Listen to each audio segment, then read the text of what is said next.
ruang virtual ini. Terima kasih atas kehadirannya di Procare Talk Series, bincang-bincang terkait dengan Procare. Procare itu adalah sebuah program yang dari perkumpulan Euthenica, jadi Promoting Citizen Science for Reassembling a Post-Pandemic Society. Jadi kita intinya mempromosikan ilmu pengetahuan berbasis warga bagi masyarakat pasca pandemi. Ini adalah sebuah program kerjasama kolaborasi begitu ya dari beberapa lembaga, tentu saja salah satunya dari Sea Junctions. Di sini ada Bu Lia sebagai Direktur Eksekutif Sea Junctions, kemudian juga ada dari STIKES, Sekolah Tinggi Ilmu Kesehatan Vincentius A. Paulo di Surabaya, dan juga kelompok peneliti rekayasa budaya dari Universitas Brawijaya Departemen Sosiologi. Jadi ini kerjasama dari berbagai macam lembaga. Procare Talk Series ini hanya salah satu agenda dari kegiatan Euthenica secara keseluruhan terkait dengan masyarakat pasca pandemi. Kami juga menyelenggarakan beberapa penelitian dan kami berharap nanti kita bisa mempublikasikan dalam sebuah edisi yang bisa diakses oleh publik secara luas. Nah, ini adalah pertemuan yang kelima, Procare Talk Series yang kelima. Jadi yang ini adalah pertemuan yang terakhir sayangnya. Tapi pertemuan yang pertama kita selenggarakan bulan Juni lalu terkait dengan virus, vaksin, dan vaksinasi. Kemudian pertemuan yang kedua pada bulan Juli tentang kompleksitas komunikasi kesehatan di Indonesia. Kemudian yang bulan Agustus kita berbicara tentang tantangan psikososial penanganan COVID-19. Kemudian bulan lalu, bulan Oktober, kita berbicara tentang sejarah, jadi belajar dari masa lalu. Nah, pada pertemuan hari ini, diskusi kita pada sore hari ini, kita akan berbicara tentang masyarakat pasca pandemi. Nah, ini sesuatu yang kita bayangkan saat ini. Jadi ya bulan Desember nanti itu akan menjadi ya 2 tahun COVID-19 ini terdeteksi di dunia ini. Sehingga kemudian kita sudah berada selama 2 tahun dalam situasi bersama pandemi. Jadi bersama COVID-19. Untuk Indonesia sendiri, kita baru bulan Maret 2020 melakukan mekanisme semacam karantina, PPKM dan segala macamnya ini, dan berbagai macam pengaturan-pengaturan baru biopolitik terkait dengan bagaimana kita hidup bersama dengan pandemi itu. Nah, setelah 2 tahun berjalan, kita akan mencoba melihat ke depan, kira-kira dari pengalaman kita selama ini, hidup bersama dengan pandemi, apa yang akan kita, masyarakat macam apa yang akan kita hadapi ke depan, atau karena kita bagian dari itu juga, kira-kira ke depan kita akan seperti apa ini masyarakat kita ini. Nah, hadir di sini dalam Procare Talk Series ini ada Dr. Rosalia Sciortino, mohon maaf kalau saya keliru. Beliau adalah Direktur Eksekutif dari Sea Junctions. Selain itu, beliau juga mengajar di 2 kampus ya, kalau nggak salah mohon maaf saya kalau saya keliru. Pertama di Mahidol University di Thailand, dan juga menjadi visiting professor di Chulalongkorn University juga di Thailand. Saya terima kasih Bu Lia sudah mau bersedia untuk menjadi salah satu pemantik diskusi pada siang hari ini. Yang kedua, kita ada Mas Pratama Yuda Pradeksa. Ini dulu mahasiswa saya, sekarang kolega saya. Dia dari alumni Sosiologi Brawijaya. Sekarang mengajar di Universitas Muhammadiyah Malang di Departemen Sosiologi juga. yang menjadi menarik dari kajian Mas Yuda ini, dia belajar Science and Technology Studies, dan menurut saya kita perlu melihat dari perspektif itu nanti kita seperti apa. Nah, ya untuk mempersingkat waktu dan untuk apa supaya diskusi kita bisa lebih kaya, saya akan coba bertanya dulu kepada Mas Yuda ini. Mas Yuda, kalau kita ngomongin pandemi ini ya, pandemi saat ini dalam konteks masyarakat Indonesia yang menghadapi pandemi yang mengglobal semacam ini, bagaimana Mas Yuda melihat langkah dari pemerintah Indonesia khususnya ya dalam menghadapi dan mengatasi pandemi kita kali ini? Jadi gimana Mas Yuda? Ya, terima kasih Mas Neno. Sebelumnya terima kasih ke Mbak Fitri juga dan Etika secara keseluruhan, Mas Neno atas undangannya. Senang sekali bisa hadir siang hari ini, juga kepada Bu Lia juga salam kenal tadi, dan kemudian seluruh audiens yang hadir. Oke, terkait dengan pertanyaannya Mas Neno, bagaimana kemudian evaluasi ini, saya sebetulnya sudah lama kemudian tidak melihat dinamika perkembangan pandemi lagi. Saya melihat itu ketika awal-awal tahun 2020 bulan Januari, kebetulan saya itu sedang di Jepang, dan kemudian ada rumor ternyata itu benar, kemudian ada COVID-19 itu, dan kemudian sempat ramai juga, dan kemudian saya datang ke Indonesia dan kemudian diumumkan situasi pandemi itu di bulan Maret. Nah, saya sempat mengikuti beberapa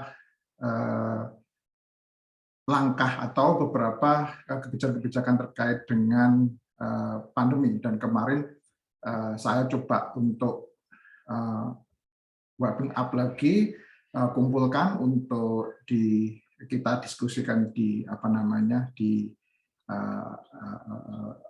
kali ini gitu. Jadi kalau saya melihatnya cukup sulit ya, karena pemerintah ini kan benar-benar multi governance level, artinya ada level lokal, kemudian kita bicara level regional, provinsi, dan kemudian di level pusat. Jadi yang saya lihat itu kalau berdasarkan timeline ya, itu kita bisa melihat pemerintah Indonesia pada saat kemudian merespon terjadinya pandemi ini, mereka membentuk semacam satgas COVID-19 yang kemudian mereka menginstruksikan terkait dengan penggunaan masker, physical and social distancing, kemudian kerumunan dan seterusnya, kemudian membentuk riset kemudian untuk menanggulangi pandemi ini. Dan kemudian selanjutnya kemudian pemerintah Indonesia itu mengeluarkan kebijakan PSBB. PSBB, saya sampai lupa singkatannya PSBB itu apa pembatasan sosial skala besar kalau tidak salah ya. Jadi itu tahun 2020 awal gitu. Kemudian selesai PSBB ini namanya muncul macam-macam. Ada kemudian sampai ke PPKM level 1, 2, 3, 4, 5, dan itu saya juga samar-samar mengikutinya. Dan yang kemudian yang terpenting adalah timeline-nya, ada terms new normal yang kemudian dikeluarkan oleh pemerintahan Jokowi. Ini sangat ironik. Saya ingat bahwa gimana kemudian ketika awal-awal pandemi itu orang stay at home semua, jadi mengikuti rules dari pemangku kepentingan dan sebagainya. Tapi kemudian pemerintah tiba-tiba munculkan terms new normal. Nah, kita bisa beradaptasi. Padahal situasi pandemi pada saat itu masyarakat masih kemudian mencoba untuk ya beradaptasi, bermitigasi gitu. Dan kemudian pandemi juga kita tidak tahu gitu. Kemudian new normal ini kemudian orang keluar dan sebagainya, kemudian kasusnya tinggi lagi gitu. Nah, yang kemudian saya mencatat ya satu catatan penting ketika new normal ini dikeluarkan itu ada Amin Rais, politisi senior, itu mengeluarkan bahwa kemudian normal itu kan ada norms, ada norma kemudian. Nah, kemudian norma mana yang kemudian dipakai untuk kebijakan ini. Nah, itu kemudian menjadi suatu refleksi ketika new normal ini, apa sih kemudian norma-norma yang normalisasi apa yang kemudian dipraktikkan gitu. Dan timeline selanjutnya yang saya catat cukup penting itu ketika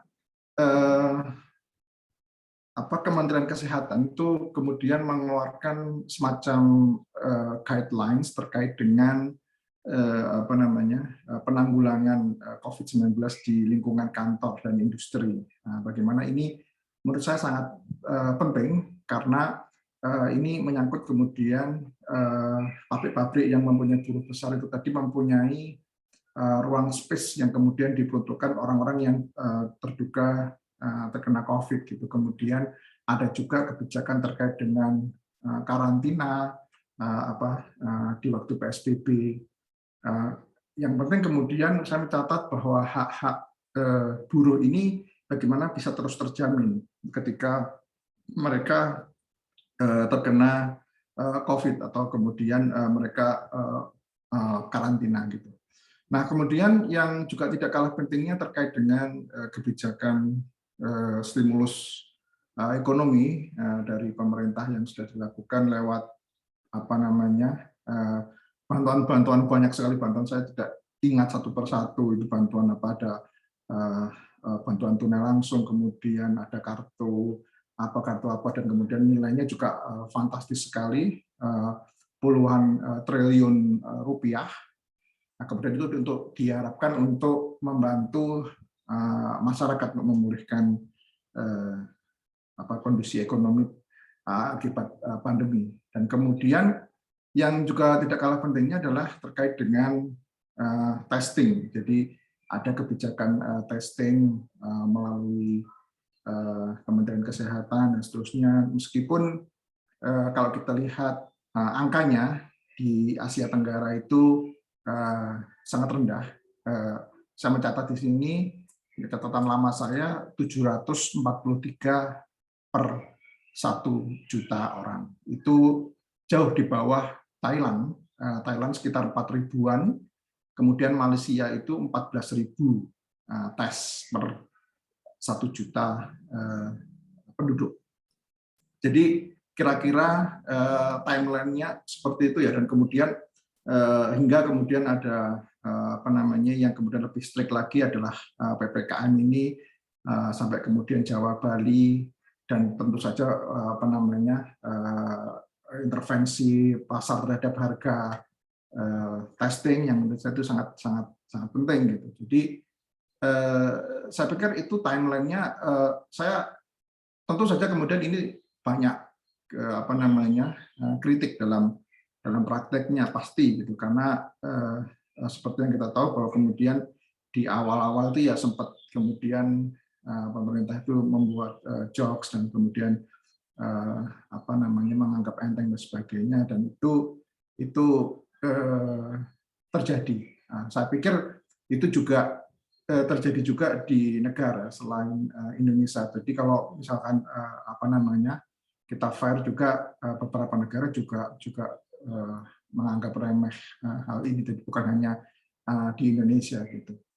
Jadi itu kemudian Mas Nenu, kira-kira kalau saya melihat secara timeline-nya bagaimana kemudian pemerintah itu merespon pandemi ini. Tentunya kemudian ada berbagai macam dinamika ya di prakteknya, bagaimana mengintegrasikan kebijakan itu di level paling lokal, yaitu kemudian di level RT. Dulu kalau ada itu ada di lockdown gitu, ditutup jalannya. Itu juga antar kampung dan sebagainya, itu menurut saya sih menarik ketika melihat praktek desentralisasi ini, pada khususnya terkait dengan kebijakan-kebijakan pemerintah terkait dengan pandemi ini. Jadi saya melihat bahwa kemudian ada praktek yang kemudian ya secara hierarki memang bekerja, tapi ada kemudian pada level-level tertentu itu koordinasinya cukup carut-marut. Tapi yang saya catat sebetulnya ketika melihat respon pandemi ini, saya kok melihatnya bahwa mitigasi terhadap pandemi ini pemerintah itu sepertinya menyamakan dengan bencana-bencana dalam tanda kutip ya, bencana-bencana alam gitu. Jadi seperti misalkan testing kondisi sosial psikologis pasien dan kemudian tenaga kesehatan itu kok kurang diperhitungkan. Mungkin catatan saya dari berbagai macam respon yang kemudian saya ungkapkan tadi itu mungkin itu jadi kok sepertinya responnya kok seperti respon bencana dalam kondisi alam itu tadi gitu. Tadi tidak bisa melihat bahwa bencana pandemi ini sesuatu yang berbeda gitu. Jadi itu mungkin dari saya.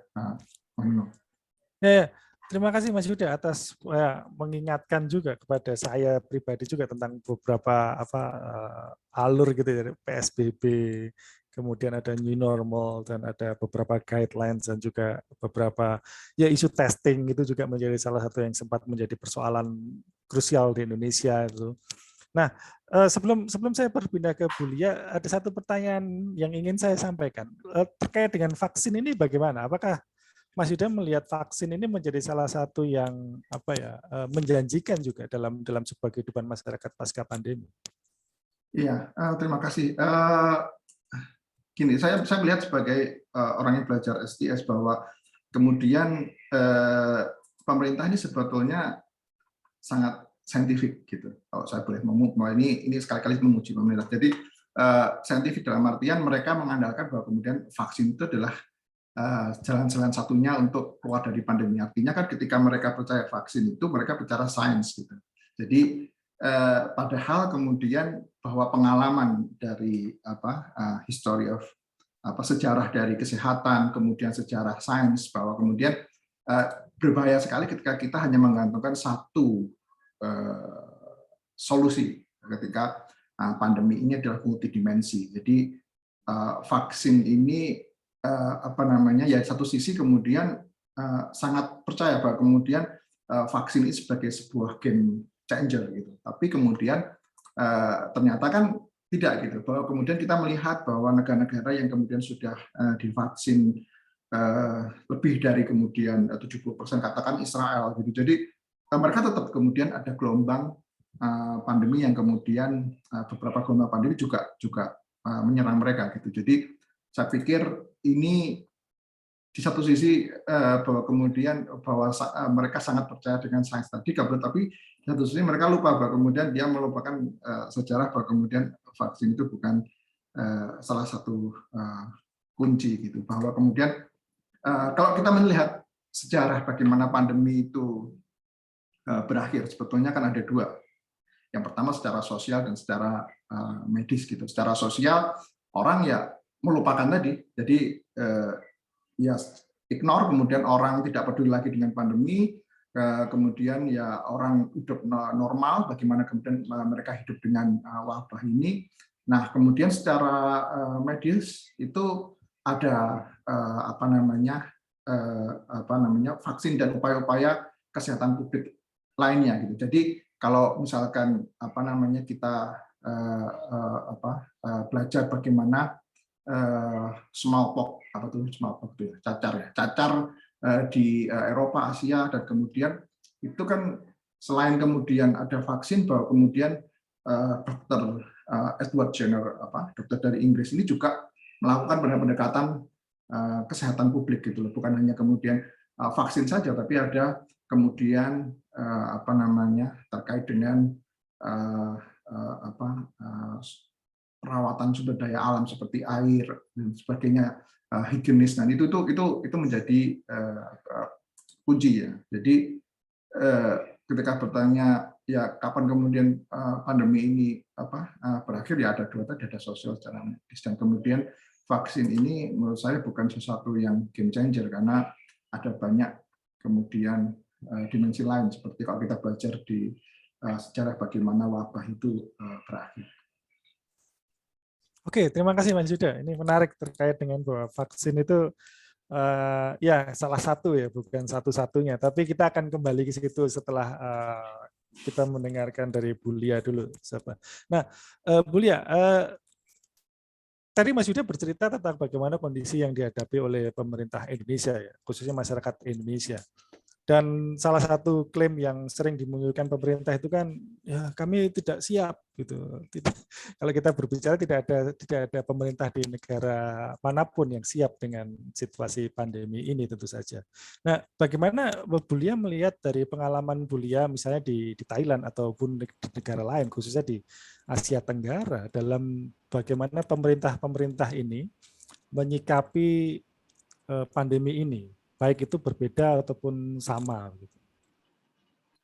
Ya, pertama-tama terima kasih atas undangan ke sini, dan saya senang ketemu teman baru, Mas Anton, Pak Yuda, dan saya juga senang ada teman lama, Irwani Dayana, yang hadir di sini. Saya memang ini COVID sulit sekali untuk dipahami ya. Kita ini penyakit baru, virus baru, walaupun dari satu keluarga coronavirus yang kita cukup kenal karena sudah ada epidemi sebelumnya, SARS yang mulai juga di China dan menyebar di Asia Tenggara. Jadi sudah ada beberapa hal yang kita paham. Dari segi munculnya karena kedekatan manusia dengan binatang dan environment yang rusak, etc. Itu sudah kita tahu akan muncul virus-virus yang disebut zoonotik ini yang sekarang jadi sangat dominan di dunia. Tapi yang kita jelas tidak tahu bagaimana menghadapinya. Ada banyak pikiran bahwa pertama seperti SARS pada satu saat akan selesai dengan sendirinya.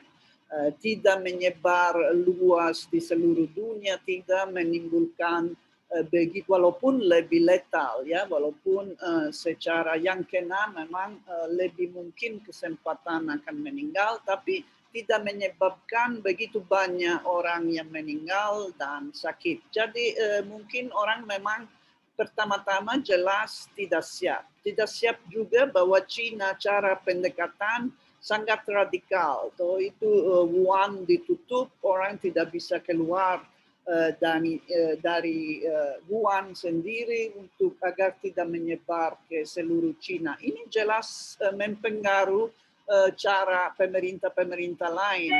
Lockdown ini biasanya tidak begitu dilakukan, tapi mungkin karena China begitu radikal dan sesudah itu kita lihat Italia juga langsung ikut dengan cara yang sama karena juga kepanikan yang cukup tinggi terhadap virus yang ternyata dampaknya sangat besar. Jadi kita harus mengakui bahwa untuk kita semua ini satu pengalaman yang sangat baru dan belum kita mengerti semuanya. Sekarang kita lihat Asia Tenggara. Nah, itu Asia Tenggara bisa dibilang sebagai daerah pertama sesudah China yang di mana virus ini muncul. Kasus pertama di luar China itu di Thailand. Itu di bulan Februari, seorang Cina yang turis di Thailand yang diakui sebagai pengidap virus COVID ini. Yang orang pertama yang meninggal itu Februari di Filipina. Tadi Januari ya di Thailand. Ini yang kedua, yang meninggal pertama seorang Cina lagi di Filipina. Dan habis itu Singapura, Vietnam, lain-lain semuanya ada kasus. Pada bulan Maret sudah diakui. Indonesia memang mengakui bulan Maret, tapi belum tentu munculnya bulan Maret. Kasus di Semarang sudah ada sebetulnya yang orang-orang yang sakit dikubur dengan plastik segala, jadi sudah kemungkinan besar infeksi sudah terjadi sebelum bulan Maret. Ada juga kegiatan orang Cina yang pulang dari Bali ke Cina dan di sana dites dan ternyata di sana positif COVID. Jadi kemungkinan sangat besar bahwa Indonesia memang sudah ada, tapi pemerintah tidak mau mengakui, dan kita tidak boleh lupa bahwa Indonesia terlambat sekali mengakui kejadian karena banyak bicara bahwa ini tidak akan terjadi di Indonesia, agama kita akan melindungi kita, dan waktu itu juga Menteri Kesehatan sangat kurang responsif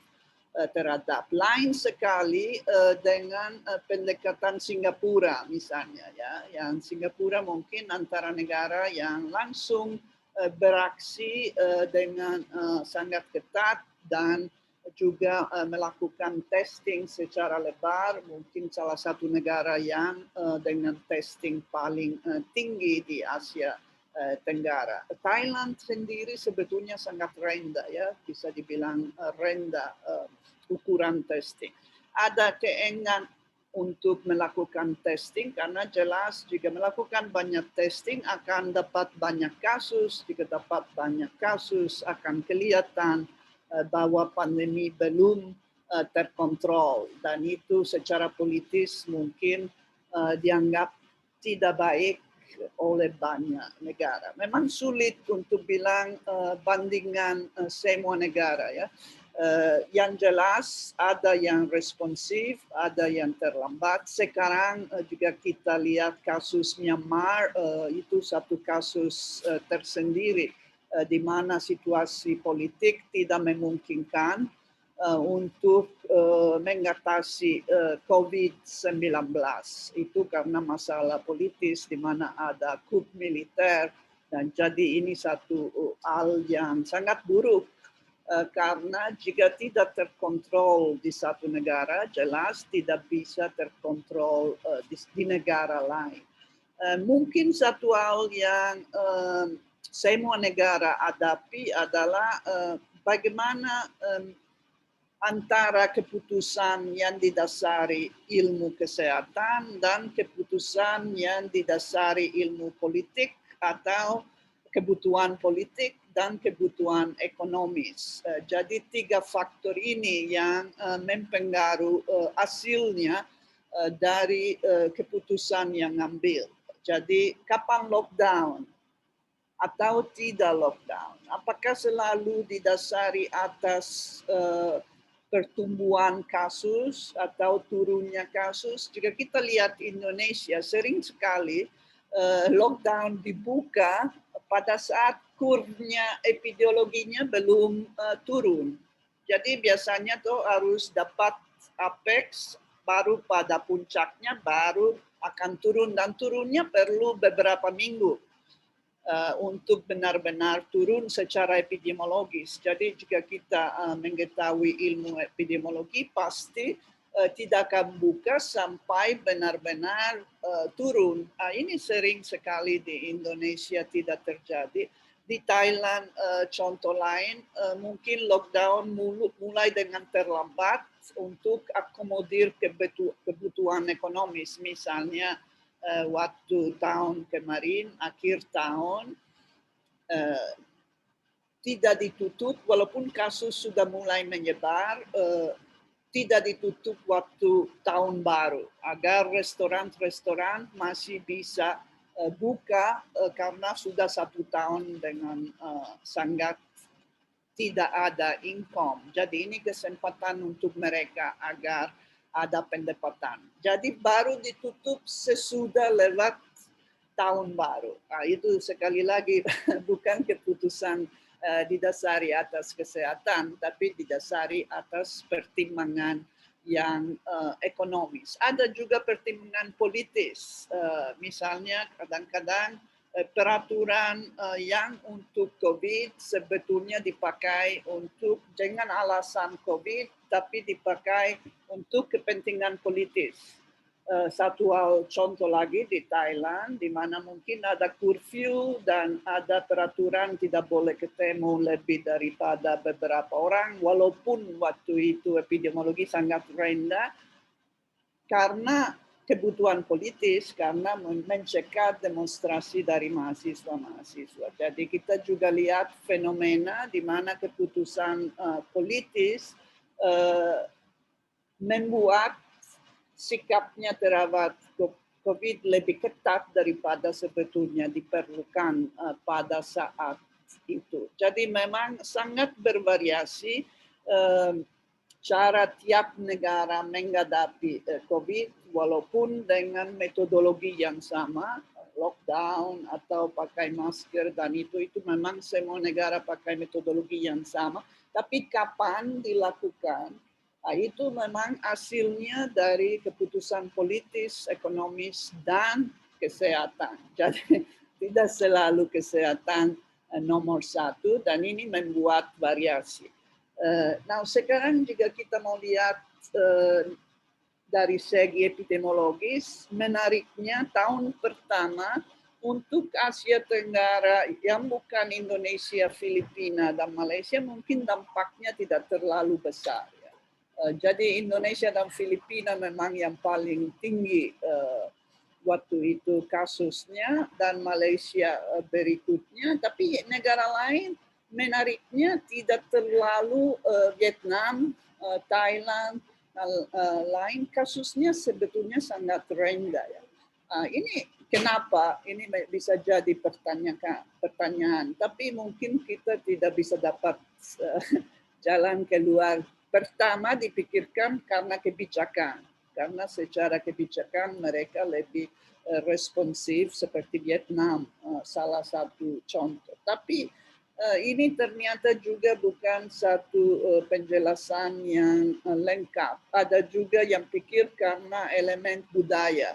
Mereka tidak cium-ciuman, mungkin hanya tidak kasih tangan untuk salaman dan lain-lain. Itu juga ada penjelasan yang seperti itu. Tapi sekali lagi, ini tidak bisa menjelaskan kenapa pada tahun kedua, yang tahun ini sekarang, tahun 2021, yang semuanya ternyata tidak mampu terhadap yang varian Delta.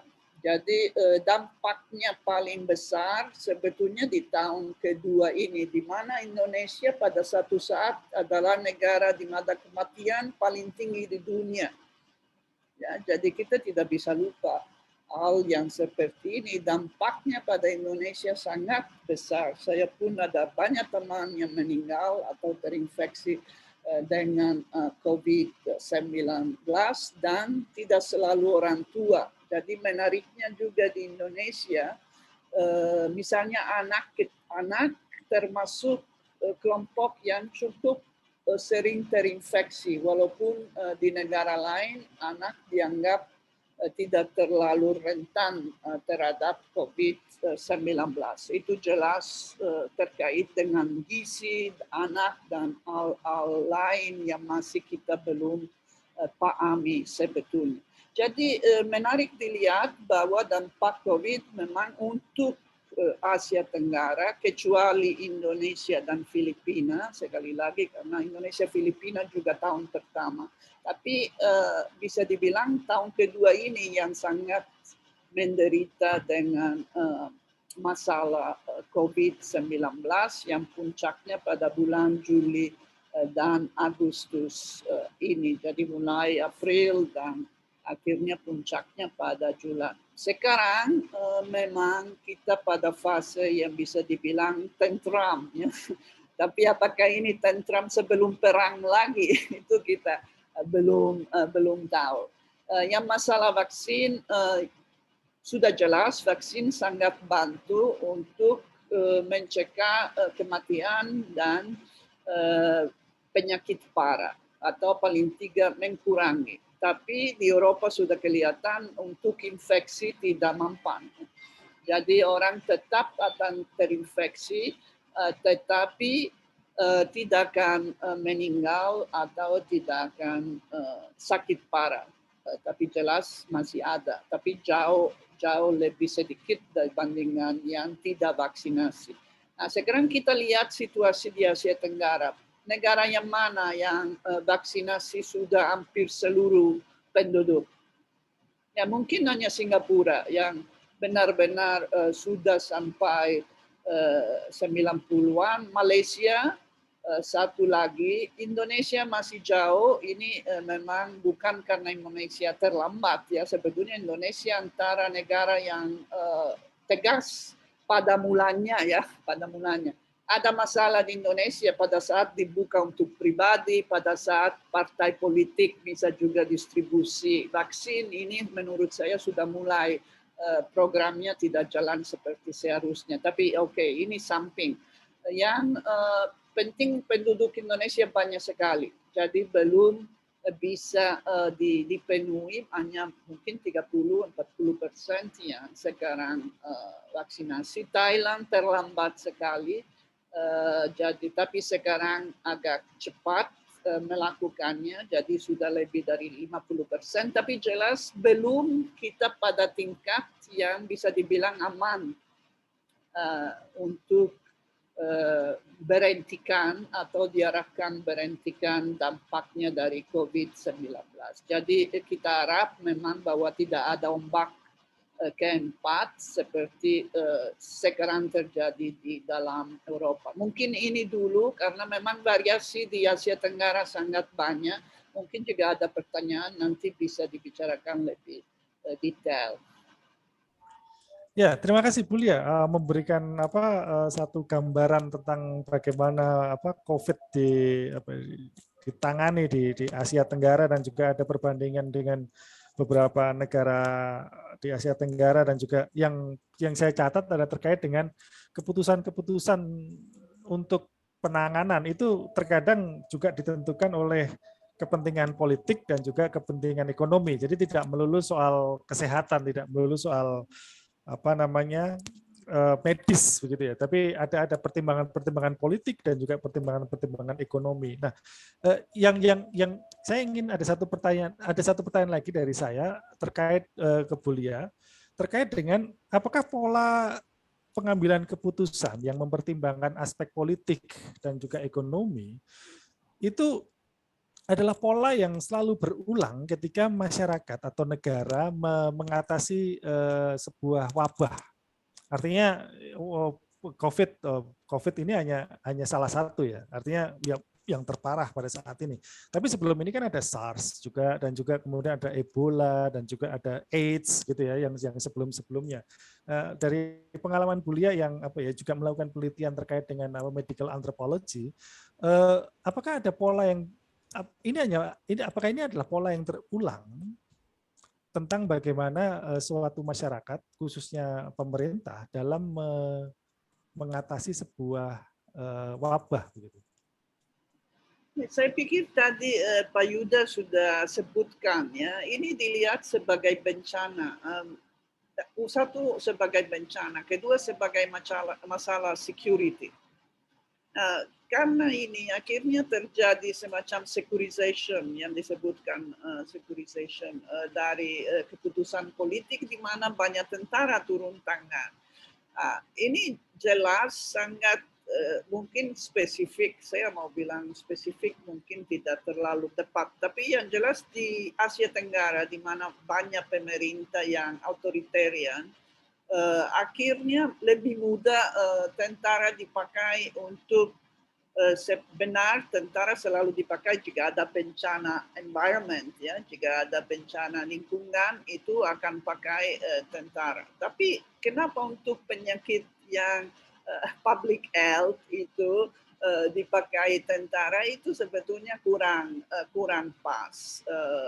Itu peran ahli kesehatan di banyak negara di Asia Tenggara mungkin sekunder dibandingkan politisi dan tentara. Jadi benar-benar dilihat sebagai satu cara yang lebih ke security daripada ke public health dengan segala dampaknya. Itu yang ada dampaknya yang mungkin baik, bisa jadi misalnya pada saat bantu dalam kontrol lockdown, mungkin bisa jadi ada baiknya, tapi tidak selalu ada pada saat kita harus hadapi COVID yang perlu pendekatan yang komprehensif. karena COVID akan dampak pada hidup manusia, ya kita semua hidup kita berubah, kita harus kerja dari rumah, kita mungkin tidak bisa ketemu teman, kita ada keperluan ekonomi yang tidak tercapai. Itu banyak hal yang harus dipahami jika kita harapkan orang pakai masker dan di rumah dan lain-lain. Kita harus mengerti konteks manusia ini bagaimana. Nah, ini di sana harusnya ada juga kontribusi dari ilmuwan sosial dalam kebijakan. Nah, ini jelas tidak terjadi, ya. Di kebanyakan negara ini tidak terjadi. Jadi dibuat orang harus ikut karena ada perintah, ya. Ada perintah yang lockdown, ada perintah yang macam-macam, tanpa mengerti kenapa orang kesulitan ikut.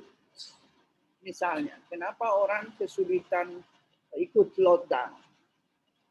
Kenapa dia tetap keluar walaupun ada lockdown? Khususnya pada pertama, ya. Khususnya pada pertama sangat rigid dilakukan. Namanya yang biasanya salahin orang. Oh, ini orang Indonesia bandel, tidak mungkin ikut.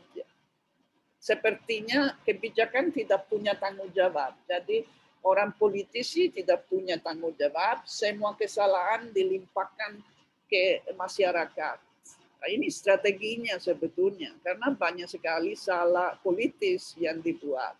Tapi skrutini tidak pada kebijakan, skrutininya selalu pada perilaku manusia yang dianggap tidak bisa tertib, ya, atau tidak bisa paham bahaya COVID-nya. Tapi kita sebetulnya harusnya tahu dari HIV/AIDS, dari pendekatan lain, bahwa perilaku manusia tidak bisa dirubah dengan mudah, dan jika dia buat berubah hanya karena terpaksa, tidak akan tahan lama. Hanya akan sesaat, pada saat ada bahaya ditangkap atau pada saat ada. Tapi habis itu dia akan pulang pada behavior yang sebelumnya. Jadi bagaimana agar kita benar-benar bisa mendidik dengan begitu jelas bahwa orang akan mau karena kesadaran sendiri, bukan karena ada peraturan. Nah, ini mungkin pendekatan yang public health dan ilmu sosial yang tidak terlalu dipraktekkan selama, karena pola keputusan memang lebih sangat top down.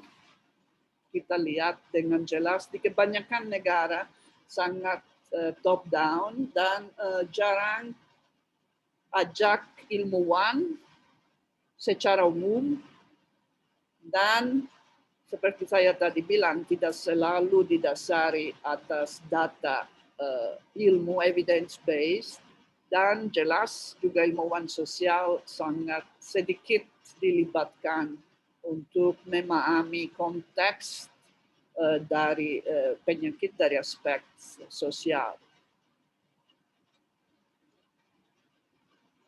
Ya, terima kasih Bu Lia mengingatkan pada 2 poin yang menurut saya yang saya catat di antara berbagai macam informasi yang Ibu Lia sampaikan. Itu ada 2 poin yang saya catat terkait dengan pengerahan militer. Ini mungkin sangat khas Indonesia, ya. Jadi saya ada satu cerita sedikit.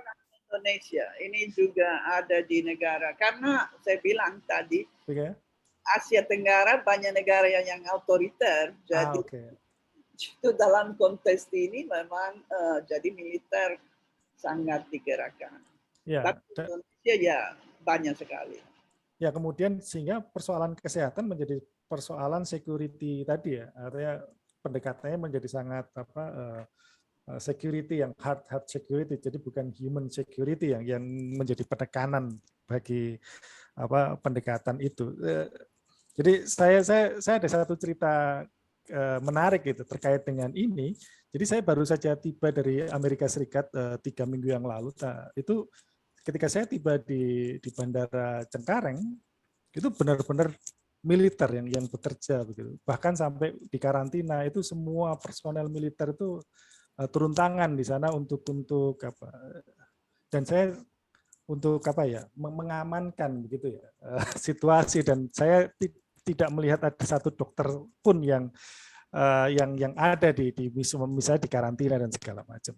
Itu sekedar cerita. Lalu poin yang kedua adalah peran ilmu sosial atau ilmuwan sosial. Jadi ini menjadi salah satu catatan penting. Ya saya tahu dalam beberapa waktu ke depan Bulia juga ada satu webinar juga terkait dengan peran ilmuwan sosial ya dalam COVID ini. Nah, sebelum saya mau masuk ke Mas Yuda deh, merespon dua hal ini nih, terkait dengan bagaimana pengerahan militer gitu ya, khususnya di Indonesia, dan juga bagaimana peran ilmuwan sosial dalam penanganan COVID khususnya di Indonesia. Mungkin Mas Yuda ada 1-2 komentar terkait ini.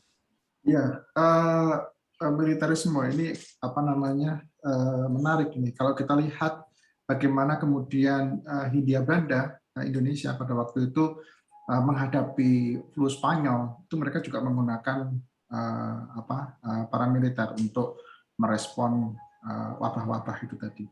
Nah, itu tentu saja kemudian bertentangan dengan praktek prinsip good governance. Jadi bagaimana kemudian militer itu kan desainnya hierarkinya kan sangat kuat.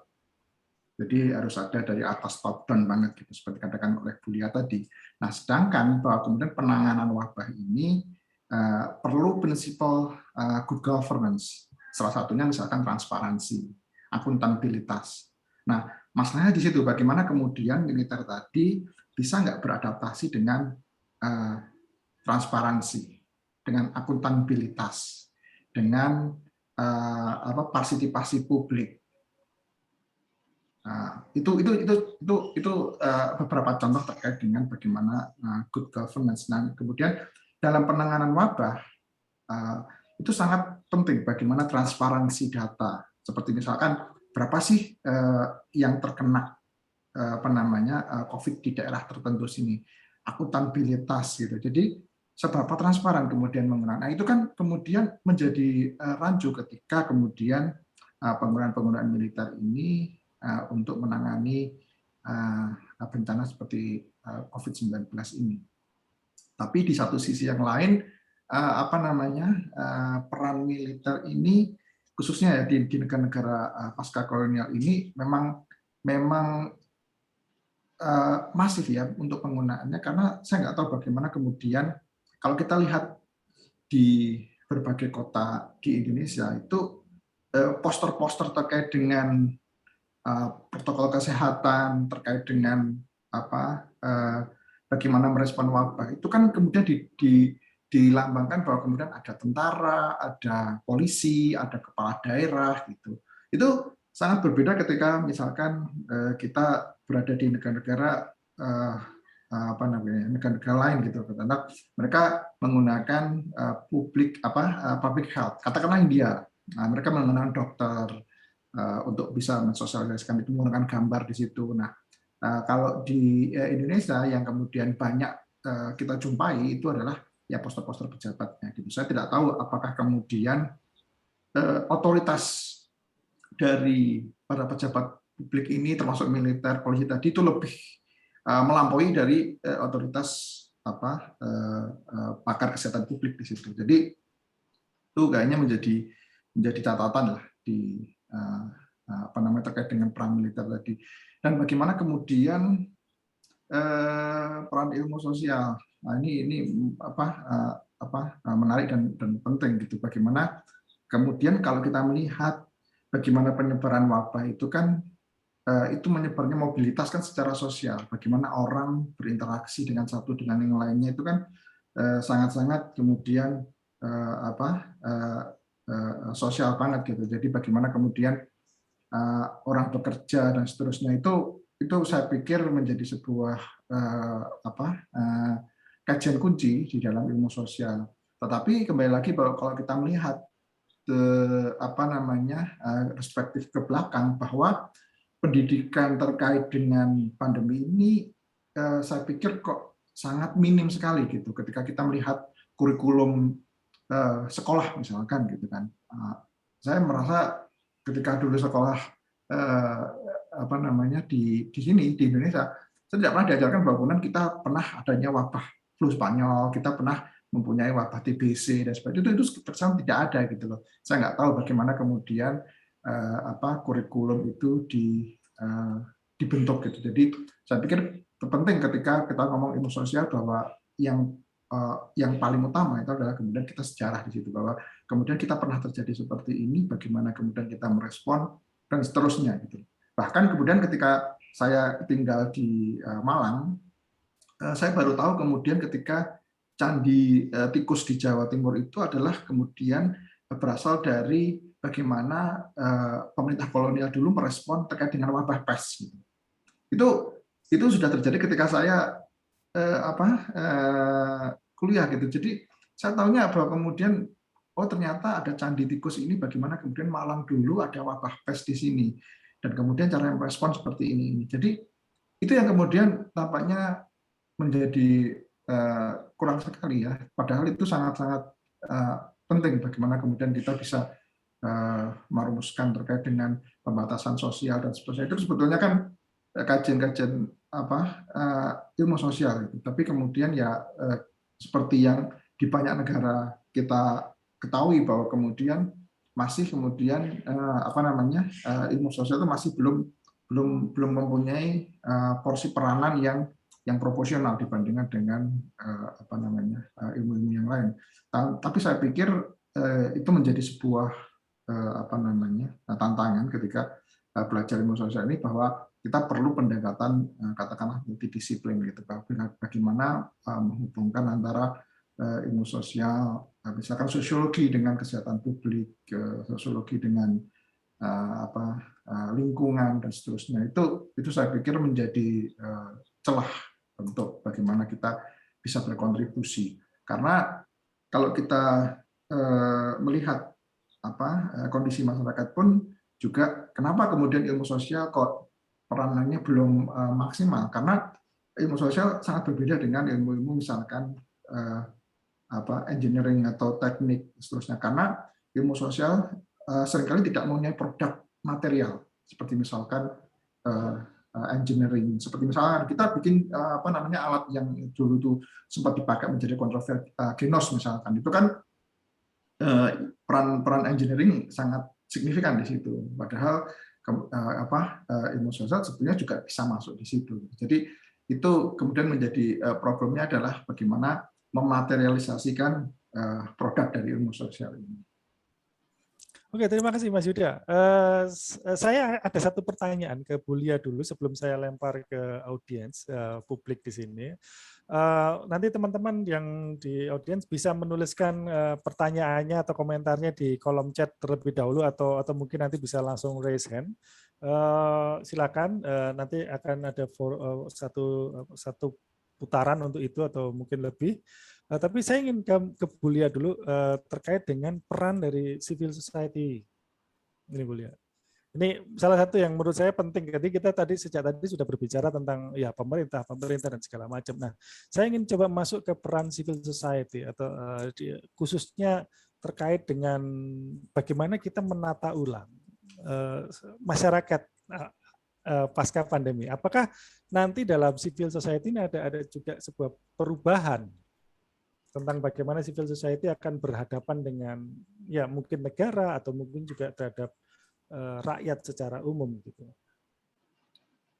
Ya, ini menarik sekali karena memang saya juga tulis cukup banyak tentang dan dulu waktu saya di Ford Foundation, Rockefeller Foundation, etc. kita mendukung banyak sekali civil society, dan waktu itu kebetulan wabah AIDS, ya.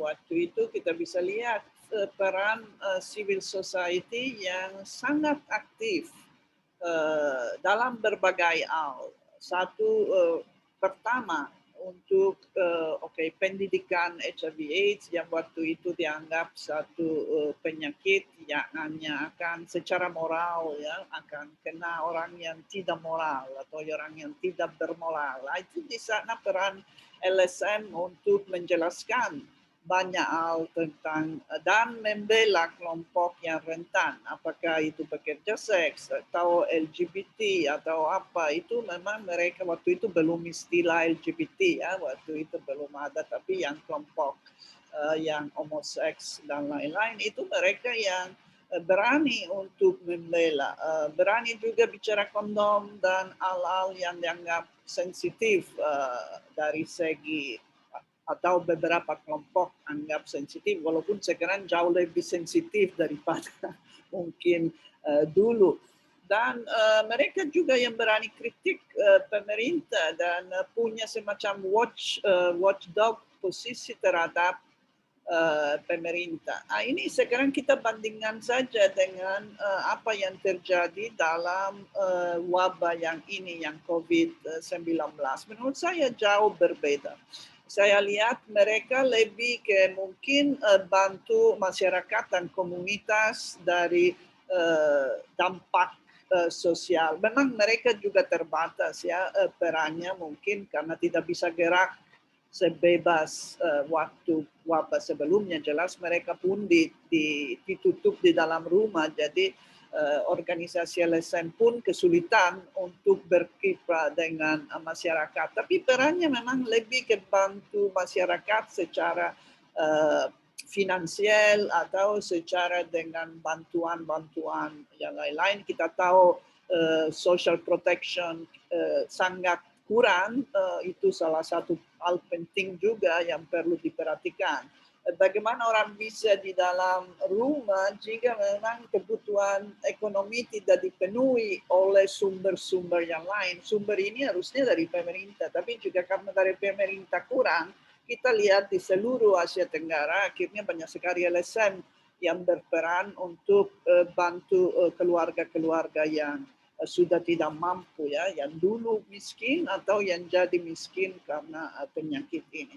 Tapi menurut saya kurang sekali dari peran watchdog dan kritis terhadap pemerintah. Ini bisa dibilang suara LSM agak sangat lemah menurut saya ya, dari pengamatan saya di Indonesia maupun di Asia Tenggara lain, tidak seperti LSM waktu yang memang masa lain ya, itu masa 90-an mungkin puncak LSM di Indonesia juga dari segi pendanaan dan maksudnya ini mungkin periode emas untuk LSM. Sesudah itu mungkin gerakan LSM juga berubah, ada banyak hal, tidak ada waktu untuk bicarakan di sini, banyak hal yang pengaruh, mungkin gerakan LSM juga tidak seperti yang masa itu. Jadi ini harus dilihat secara kontekstual juga, tapi memang suara LSM terhadap kebijakan-kebijakan yang diambil pemerintah tidak sekuat, tidak ada gerakan yang misalnya dalam vaksin. Yang vaksin dulu waktu HIV AIDS banyak sekali LSM yang berperan agar IP or intellectual property tidak diperhitungkan untuk obat-obatan yang HIV AIDS, dan berhasil ya, berhasil akhirnya beberapa negara juga pakai compulsory licensing agar memang bisa diproduksi karena ini emergency. Jadi jika ada emergency, obat bisa diproduksikan dengan alasan kesehatan penduduk, tidak perlu tunggu sampai ada izin dari perusahaan. Jelas ini membuat negara tabrak dengan perusahaan-perusahaan obat. Tapi terjadi ya pada saat HIV/AIDS. Pada saat vaksin sekarang, di mana suara LSM yang di Asia Tenggara ya, yang keras untuk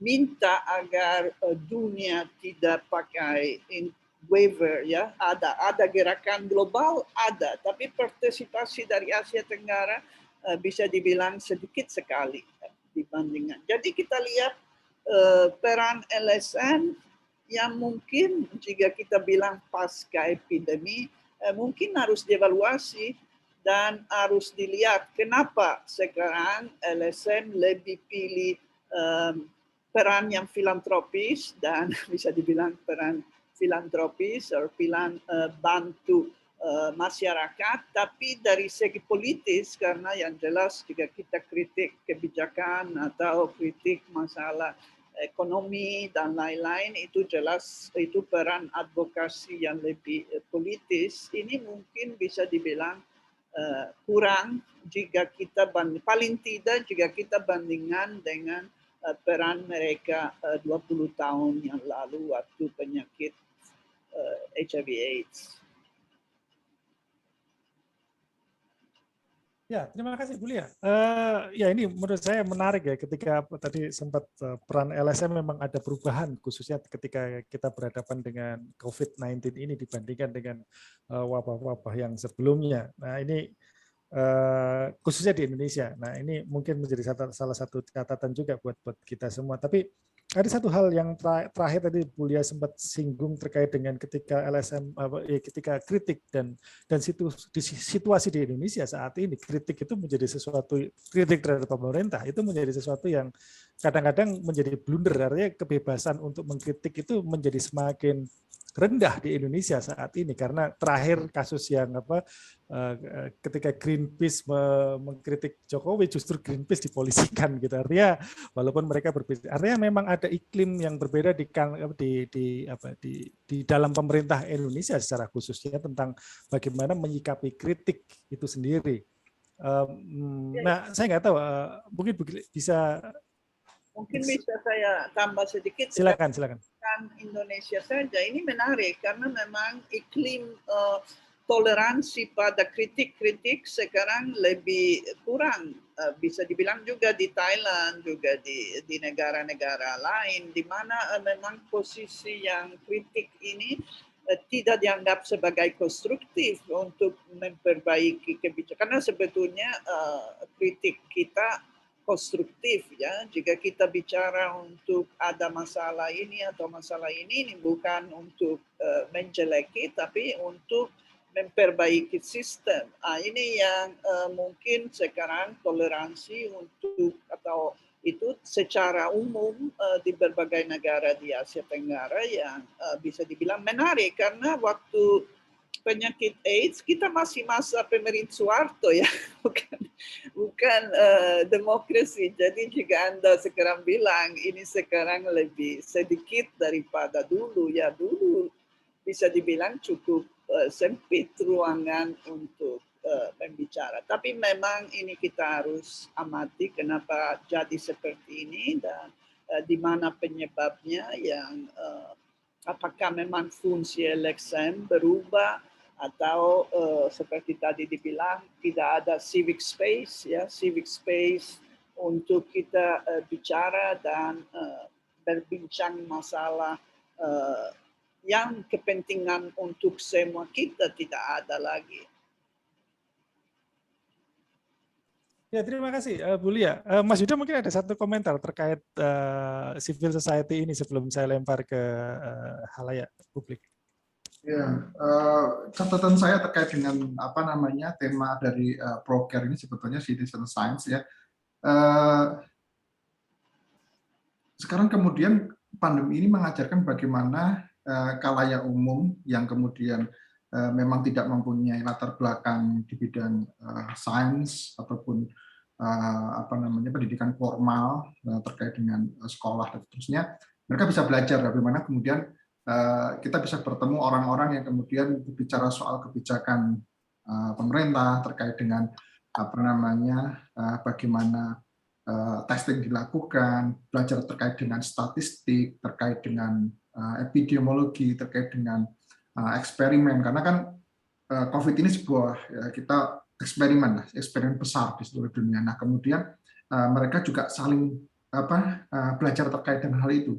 Dan itu menurut saya menjadi di satu sisi menjadi hal yang cukup bagus karena orang akhirnya kan belajar bagaimana kemudian sains itu diproduksi dan kemudian bagaimana ini terkait dengan tema di ProCare sendiri citizen science ini, bagaimana kemudian mereka yang kemudian belum kita lihat adalah bagaimana itu terkait dengan isu-isu politik seperti misalkan kritik terhadap pemerintah. Nah itu saya pikir itu juga menjadi penting bagaimana kemudian ada sebuah mungkin pergeseran ya. Beda ketika dulu civil society sangat kemudian vokal terkait dengan kebijakan dan seterusnya. Mungkin kali ini juga cukup banyak dibentuk atau kemudian landscape informasi teknologi seperti media sosial. Artinya warga ini juga sangat kritis untuk bisa mengkritisi. Kita lihat bagaimana saya main Twitter kemudian melihat banyak kelompok-kelompok masyarakat yang kemudian saya sebetulnya tidak pernah tahu sebelumnya, tapi banyak pendapat mereka itu cukup kritis dan kemudian bagus gitu untuk langsung bisa berkomunikasi dengan para stakeholder. Jadi istilahnya kalau dulu mungkin civil society sebagai sebuah medium untuk menyampaikan sebuah pendapat tadi dari masyarakat, tapi kemudian ketika terjadi gerakan informasi teknologi yang masif ini, masyarakat bisa kemudian juga saling berpartisipasi langsung di media sosial. Mungkin dulu kalau 90-an saya belajar banyak buku-buku tuh ya mungkin milis apa kabar itu yang kemudian ramai, tapi kan hanya kemudian yang bisa mengakses itu hanya segelintir orang saja. Tapi ketika kita berada di situasi kemudian informasi teknologi yang sangat masif sini, nah itu menjadi sebuah gerakan-gerakan mungkin gerakan-gerakan yang relatif baru gitu. Meskipun tentu saja kemudian pemerintah juga melakukan sensoring. Kalau kita bisa melihat bagaimana pemerintah Indonesia ini termasuk salah satu pemerintah yang paling banyak merequest untuk menghapus konten di Google gitu. Jadi ya mungkin nanti suatu ketika yang ada di Google itu ya istilahnya dari pemerintah hal yang bagus saja, tapi itu kan menjadi hal yang menurut saya menjadi menantang gitu. Bagaimana kemudian menyajikan informasi ini di saat kemudian informasi ini sangat masif gitu. Oke, terima kasih Mas Yuda, Bu Lia. Nah, sekarang saya akan buka, ini sudah ada satu orang bertanya di kolom chat, tapi saya akan bacakan dulu, tapi kalau misalnya ada rekan-rekan di sini yang ingin bertanya secara langsung, secara lisan, silahkan untuk menyampaikan begitu. Atau sedang belum, saya akan coba bacakan dulu dari Yunarti. Ini hanya komentar ya mungkin ya, barangkali prinsip fatalisme dan pengalaman berjarak hanya terjadi pada orang lain di tempat lain, seringkali terdapat dalam nilai-nilai tradisional juga berpengaruh pada kelambanan masyarakat dalam beradaptasi dengan pandemi, yang kemudian diperburuk oleh hal lain, misalnya politik, ekonomi, blunder, dan medsos. Oke, ini sekedar komentar. Mungkin kalau ada yang ingin bertanya silakan dari teman-teman audiens, silakan. Ini menarik yang terakhir. Silakan Pak Bambang. Saya. Baik, selamat sore. Assalamualaikum warahmatullahi wabarakatuh. Om Swastiastu, Shalom, Namo Buddhaya. Yang saya hormati Pak Moderator, Pak Anton, dan Bu Lia, Mas Yuda. Saya kenalkan dulu, saya pendatang baru nih di Etonika, di atas undangan Bu Lia. Bu Lia Syiortino adalah guru saya, pembimbing saya waktu di Amsterdam tahun 93-92 waktu saya ambil master di sana. Selamat sore Bu Lia. Waduh, luar biasa ya. Baik, langsung saja. Bapak sekalian, mungkin saya kenalkan dulu ya, profesi saya adalah dokter. Saya mantan staf ahli Menteri Kesehatan dan sudah pensiun dari Kementerian Kesehatan. Nah, saya akan menyampaikan bukan bertanya, tapi menggatukkan atau mengklopkan, Pak ya, mengklopkan. Jadi begini, Pak, saya mengamati betul dari sejak COVID ini muncul, dan saya salah satu penyintas, Pak. Salah satu penyintas. Saya sudah 2 kali kena, Pak. 2 kali kena ya. Kemudian latar belakang saya dokter, dan kemudian istri saya dokter, anak-anak saya dokter, mantu saya juga dokter, sehingga mereka tuh bekerja di sarana kesehatan di rumah sakit, di puskesmas yang sehari-hari menangani dan bergumul dengan penyakit ini. Nah, salah satu yang menyebabkan kok rasanya kok apa ya, ini kan tujuan merakit ulang masyarakat di pasca pandemi. Yang terjadi Pak pada saat itu adalah ketakutan luar biasa dari masyarakat terhadap penyakit yang tidak jelas ini. Ini yang umum. Tetapi juga ada yang super takut dan ada yang juga menyepelekan. Saya juga lihat. Nah, sementara itu pemerintah masih gampang, mantan birokrat ya, untuk menangani seperti ini. Saya tidak akan mengkritik teman-teman saya di Kementerian Kesehatan, tetapi pada awal responsnya itu memang seperti itu. Nah, Bapak Usman saya nggak usah ceritakan. Pemerintah masih gampang, bagaimana caranya, apakah yang disembuh sendiri, dan kemudian sudah dihimbau, dan masyarakat nanti minum jamu saja lah, nanti kan sembuh. Ternyata tidak. Jamu apapun diminum, lah kok masih kena. Wah, terus apa lagi ini? Nggak apa-apa, sudah nanti sebentar lagi nanti akan pemeriksaan lebih lanjut. Ternyata yang terjadi adalah diperlukan PCR, diperlukan swab antigen. Rupanya ini nggak main-main penyakit ini. Lalu ada juga orang yang tadinya menyepelekan, ternyata enggak. Dia lihat di kanan kirinya, ternyata tetangga sebelah sini sakit atau enggak meninggal. Sebelah sana juga masjid atau gereja mengumumkan berita duka hari ini disebut seperti itu. Ternyata tidak main-main. Nah, kaitannya dengan LSM adalah begini. Sekarang ini saya katakan masyarakat dan lembaga swadaya masyarakat ini ya. Nah, masyarakat sendiri masih bingung. Saya adalah anggota pramuka juga, Bapak sekalian, anggota pramuka dan juga saya anggota andalan nasional Gerakan Pramuka, walaupun sudah pensiun, sudah selesai 3 tahun yang lalu. Tetapi Gerakan Pramuka yang begitu dekat dengan masyarakat itu mandek, Pak. Mandek. Biasanya kalau ada gempa, ada bencana itu turun tangan, ini enggak, Pak. Saya juga heran loh. Bukan heran, tapi maklumi. Ternyata yang selama ini kita ke Aceh, ke Padang, ke mana-mana, ternyata enggak bisa. Mandek. Tidak hanya mandek di kota, mandek di dalam rumah, Pak. Keluar sedikit kena, keluar sana kena. Sehingga kebingungan. Disitulah sekarang hoax mulailah. Macam-macam lah. Nah, masyarakat itu saja ini bingung, Pak. Sebenarnya bingung. Sing bener, sing ngendi to. Kami dari profesi kedokteran sendiri juga, saya tidak katakan bingung, tetapi yang mana yang benar? WHO mengeluarkan statement, kemudian dari CDC Atlanta mengeluarkan statement, kemudian dari Israel mengeluarkan, sing benar, sing ngendi sebenarnya. Jadi kita bingung, sehingga akhirnya apa? Kami kadang nggak percaya dengan yang dikatakan oleh teman sendiri, nggak tahu lah. Sementara itu asosiasi profesi para dokter penyakit dalam, dokter paru mengeluarkan panduan-panduan masing-masing. Jadi dalam skop yang profesional pun itu kebingungan. Nah, saya bisa bayangkan masyarakat juga kebingungan. Nah, sekarang kaitannya dengan LSM, apalagi yang ada hubungan dengan yang di luar, itu juga mandek.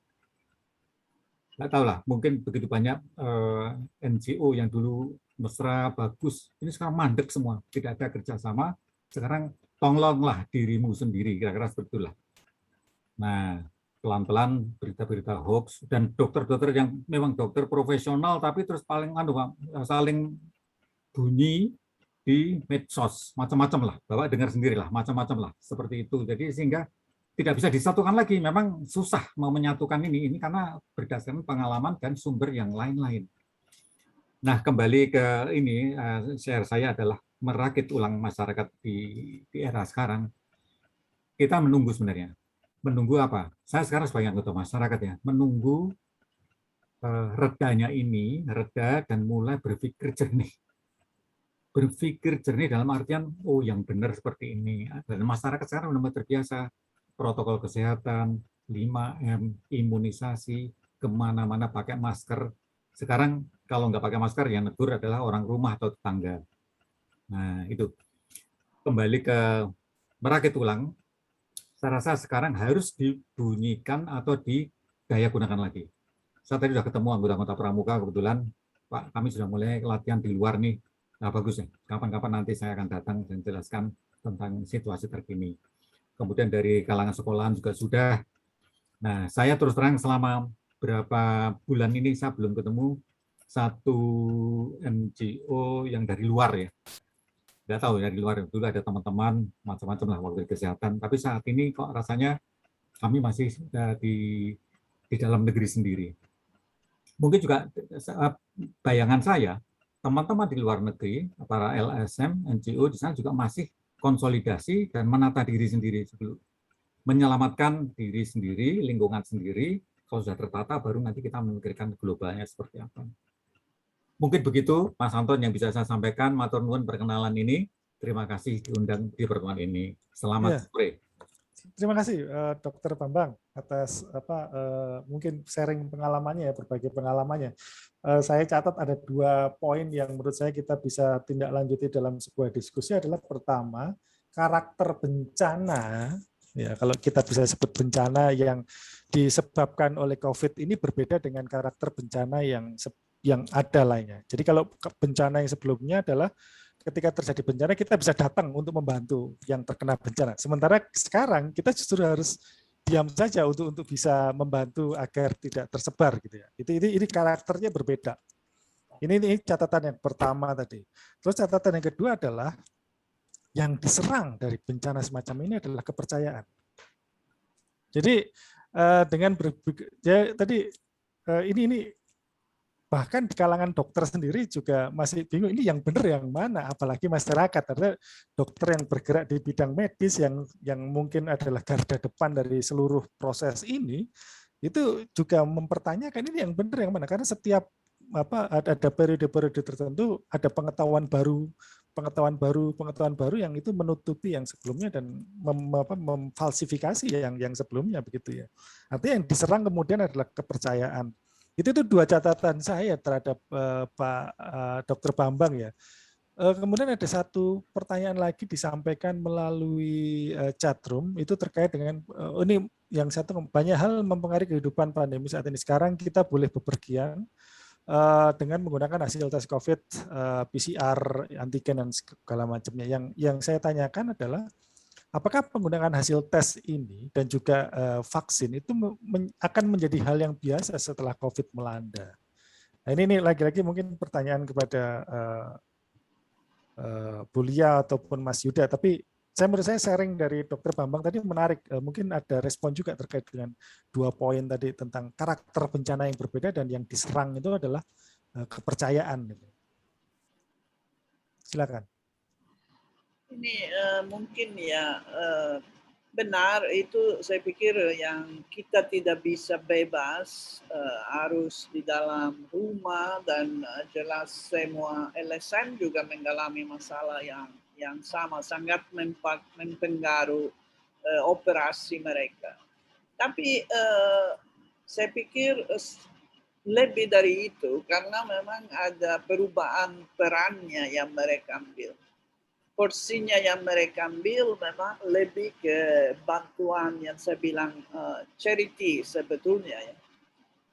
Charity yang itu bagus, sangat diperlukan, tapi lain sekali dari peran empowerment, lain dari peran kritik sosial atau pada watchdog pada kebijakan pemerintah yang sebetulnya bisa dilakukan juga pada saat mungkin yang empowerment lebih sulit, tapi bisa organisir komunitas itu mungkin masih bisa pada tingkat yang kecil-kecilan yang mungkin terjadi ya pada komunitas, pada tingkat komunitas. Pada tingkat itu watchdog ini fungsinya yang kurang sekali menurut saya, kecuali beberapa, tapi tidak jadi gerakan ya. Saya tidak mau bilang tidak ada ya, ada suara, tapi tidak menjadi satu gerakan seperti yang pada situasi yang sebelumnya. Dan kenapa ini menurut saya terkait dengan posisi LSM sendiri.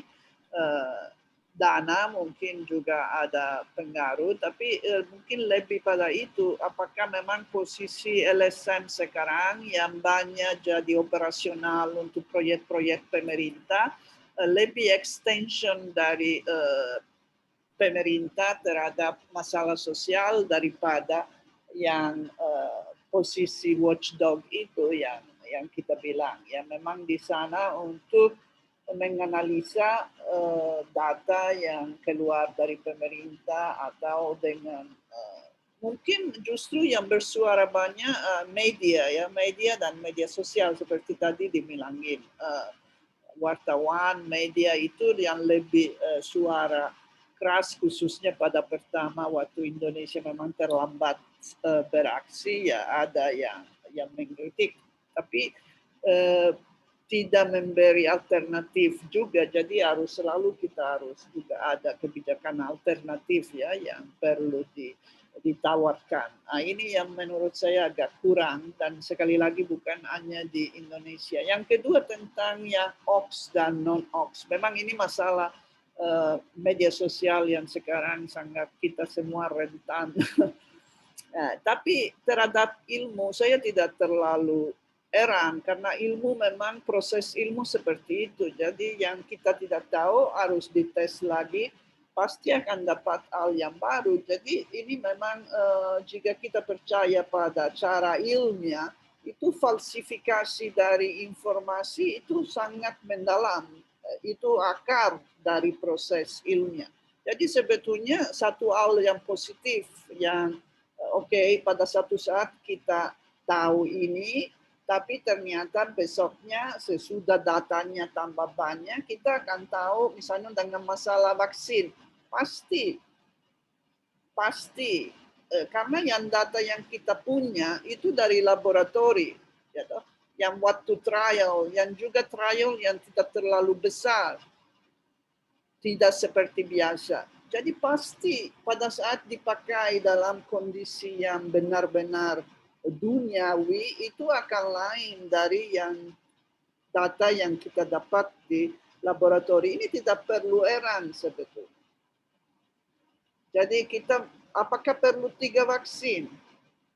Ya mungkin kita tidak akan tahu. Maksudnya sekarang dibicarakan booster. Tapi datanya juga belum benar-benar ada ya. Ini semuanya dicoba-coba sebetulnya. Karena ini kita dalam situasi yang masih banyak hal yang tidak tahu. Nah, sekarang yang tadi pertanyaan, apakah kita akan pakai tes seumur hidup? Ya, semoga tidak ya. Sangat semoga tidak karena kita tidak bisa hidup dengan cara yang seperti ini. Ini tidak praktis, tidak benar, tidak menurut saya tidak sesuai dengan sebetulnya tes hanya efektif untuk sesaatnya. Ya, pada saat kita keluar dari lab dan ketemu orang yang terinfeksi dengan COVID, kita saja bisa kena. Ya, ini hanya untuk memperkecil kemungkinan. Ya, sebetulnya memperkecil kemungkinan, bukan mengasuh kemungkinan karena saat ini tidak ada saya tes negatif sekarang ini 5 menit lagi saya akan tetap negatif. Ini belum tentu. Tergantung jika saya terekspos lagi pada virus atau tidak. Apakah kita akan tes tiap 5 menit? Ya jelas tidak. Kecuali kita mau bisnis benar-benar besar-besaran ya. Ya itu eksploitasi ekonomis dari situasi sekarang. Jadi menurut saya pada satu saat kita juga akan lebih melihat semua kebijakan-kebijakan ini yang diambil apakah masuk akal atau tidak. Jika dilihat dari segi mencegah, misalnya kita tes tapi nanti masuk satu bus untuk pergi ke kapal, atau kita tes sebelum harus tes sebelum naik kapal terbang. Tapi untuk pergi ke kapal terbang kita masuk semuanya dalam satu bis yang kecil dekat-dekat, itu jelas jauh lebih bahaya daripada tes. Lebih baik kita pakai banyak bis di mana tempatnya longgar agar kita tidak dekat-dekat satu sama yang lain. Misalnya, kita tidak bicara masalah AC di dalam mall. Kenapa hanya testing yang dibicarakan? Kita tahu masalah sangat utama adalah masalah udara. Harusnya semua tempat diperiksa dan lihat apakah punya sistem udara yang sudah sesuai agar mencegah transmisi COVID. Bukan hanya masalah tes orang sebelum masuk, karena seperti saya bilang belum bisa menjamin bahwa tidak ada orang yang terinfeksi walaupun dia tes atau dia vaksin tetap bisa. Kenapa kita tidak bicara hal yang lain yang mungkin lebih mahal dan mungkin lebih sulit dibuat, tapi penting jangka panjang. Jika kita bicara apa yang akan terjadi sesudah epidemi, ya kita sebaiknya mulai bicara hal yang seperti itu juga. Jadi bahwa kita berubah dan ilmu berkembang ini sebetulnya satu hal yang positif. Dan kita tidak bisa hanya pegang beberapa solusi yang jangka panjang sangat pendek. Harus lihat juga apa yang perlu dibuat, yang mungkin investasi perlu lebih besar dan dampaknya akan lebih lama. Seperti masalah AC di dalam gedung. Ya, terima kasih Bu Lia mengingatkan kita bahwa ya terkait dengan bagaimana kita menangani COVID dan kerja ilmu pengetahuan itu memang itu ya dipatahkan, tapi ini terjadinya sangat cepat gitu ya dibandingkan dengan sesuatu yang ilmu pengetahuan yang dalam situasi yang mungkin normal kalau kita bisa mengatakan. Nah, Mas Yuda mungkin ada tanggapan, silakan. Ya, terkait dengan bagaimana soal trust tadi ya, itu saya pikir menarik ya, bagaimana sebetulnya kalau saya pikir tuh kuncinya adalah kita belajar bagaimana sebuah ilmu pengetahuan itu diproduksi. Jadi kalau kita belajar terkait dengan itu, bahwa kita bisa memahami bagaimana sih sains itu bekerja, trial dan error. Jadi ada sebuah perbaikan dan seterusnya, seperti yang dikatakan Bu Lia tadi, falsifikasi juga proper. Itu penting bagaimana kemudian kita belajar itu tadi. Jadi kalau kita melihat pernah kemudian saya mengantar salah satu keluarga saya ketika ada satu tes, kemudian hasilnya berbeda dengan kemudian tes yang lain. Nah, ini kemudian mana yang kemudian dipercayai, yang pertama atau yang kedua gitu. Jadi kan itu kayaknya menjadi sebuah pembelajaran di masyarakat sebetulnya sains itu seperti apa sih. Jadi ketika kita di situasi pandemi ini kita belajar benar-benar bagaimana sains itu diproduksi, dan tentunya bukan hanya kemudian soal trial dan error, bagaimana kemudian sains ini juga mengandung bias juga gitu. Jadi itu yang kemudian sangat-sangat penting gitu. Jadi untuk memahami sains ini ya bukan cuma sekedar fakta objektif seperti kemudian di doktrin puluhan tahun gitu, bagaimana kemudian ada kemudian sains ini yang sangat bias, kita bisa melihat eugenik dan seterusnya, itu kan salah satunya gitu. Jadi menurut saya trust itu berkaitan dengan hal itu sih, bagaimana kemudian trust kepada sains itu sendiri gitu. Jadi paling enggak kan ketika kita trust ke sains itu, paling enggak kita bisa enggak kemudian saintis itu trust ke publik juga gitu. Karena banyak kali kemudian ketika terjadi sebuah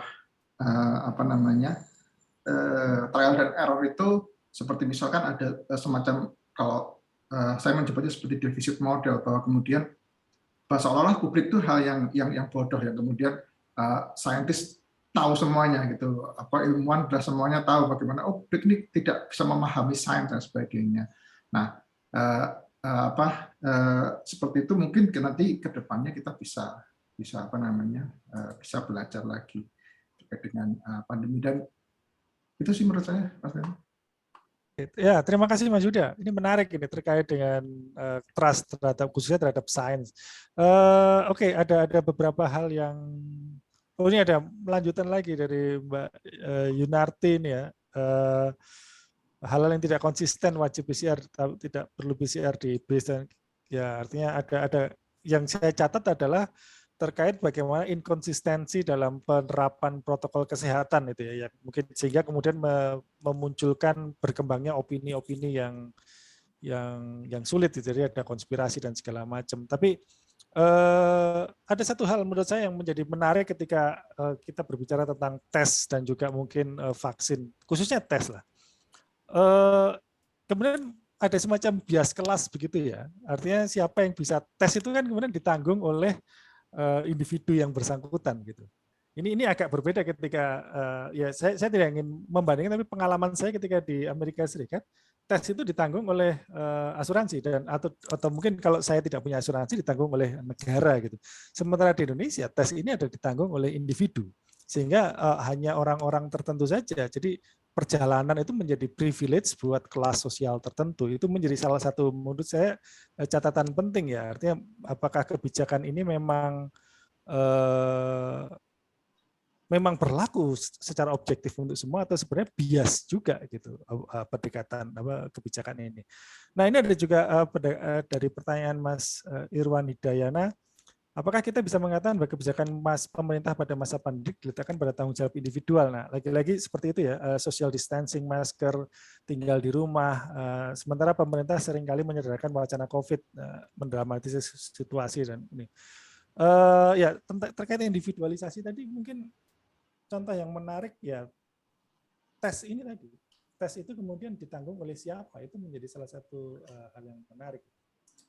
Mungkin ada respon terkait dengan apakah ini adalah kemudian tanggung jawabnya adalah individu, bukan lagi tanggung jawab kolektif atau pemerintah.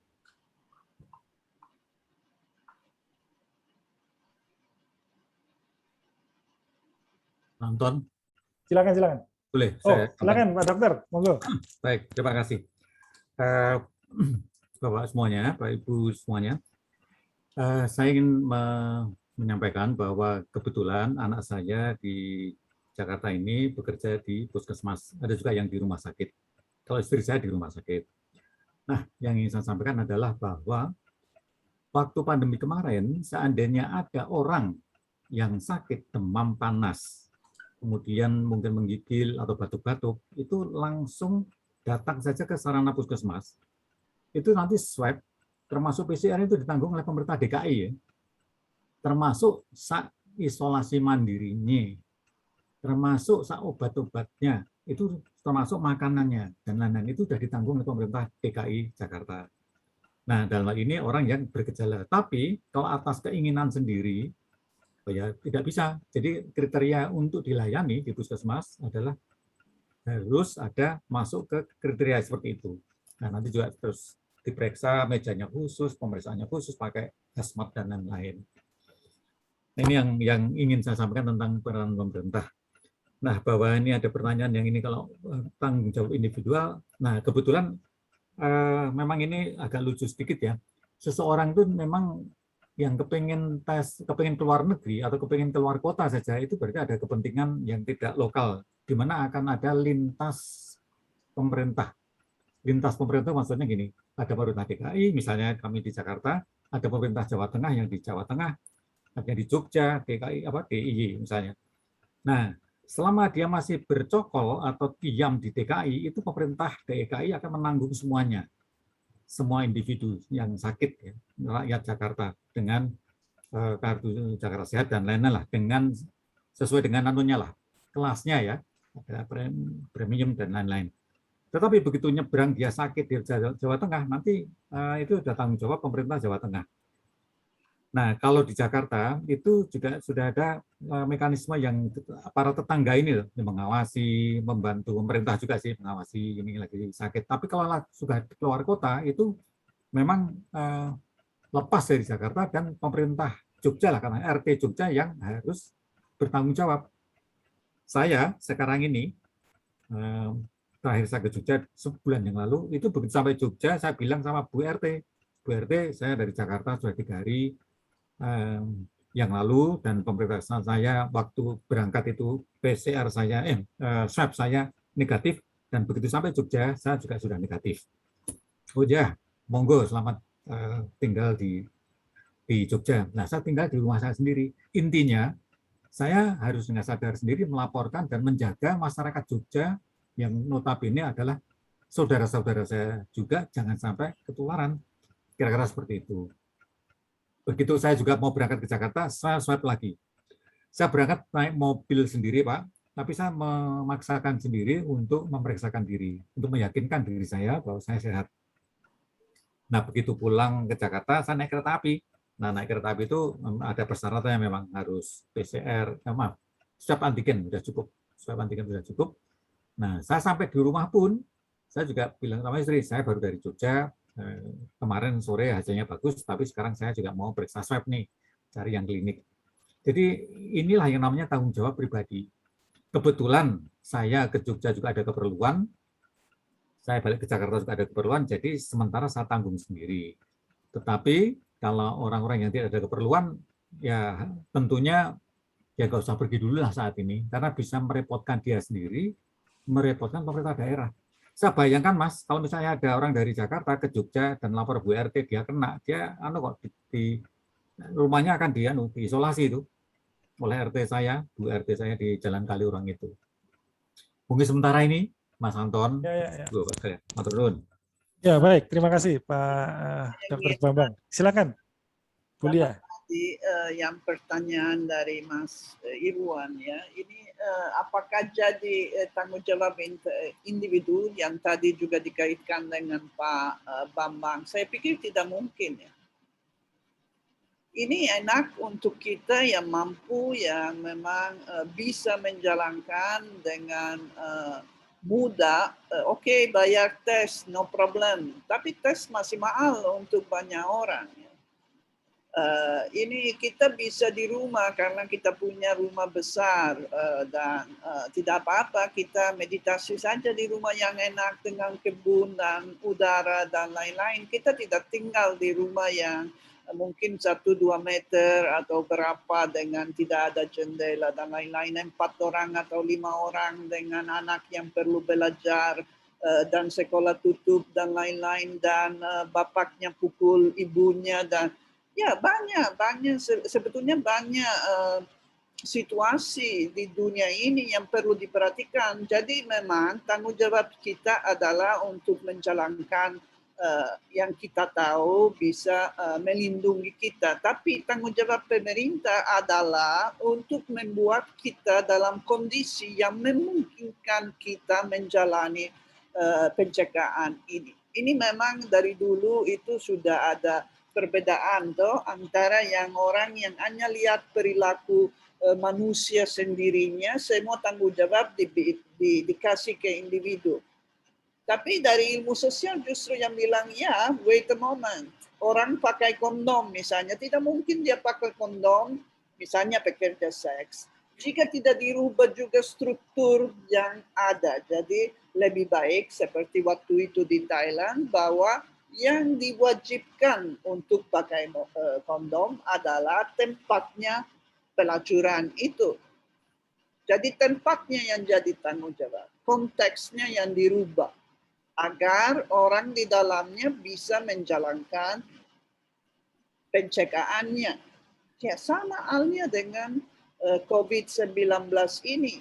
Jika memang orang harus dalam rumah, adalah tanggung jawab pemerintah agar dia dapat uang cukup untuk menghidupkan keluarga. Jika tidak, dia tetap akan keluar rumah. Jika memang dia harus tes setiap saat, ya itu tanggung jawab pemerintah. Untuk tidak mungkin hanya orang yang mampu bisa pergi, yang orang lain tidak bisa pergi. Karena perginya bukannya hanya untuk liburan, toh. Maksudnya perginya bisa dengan banyak alasan. Keluarga, bisa alasan pekerja dan lain-lain. Jadi tetap itu tanggung jawab pemerintah yang sekarang kita lihat sangat biased terhadap kelas menengah ke atas, tanpa memikirkan bagaimana agar siapapun dalam kondisi yang memungkinkan dia untuk menerapkan perilaku sehat itu.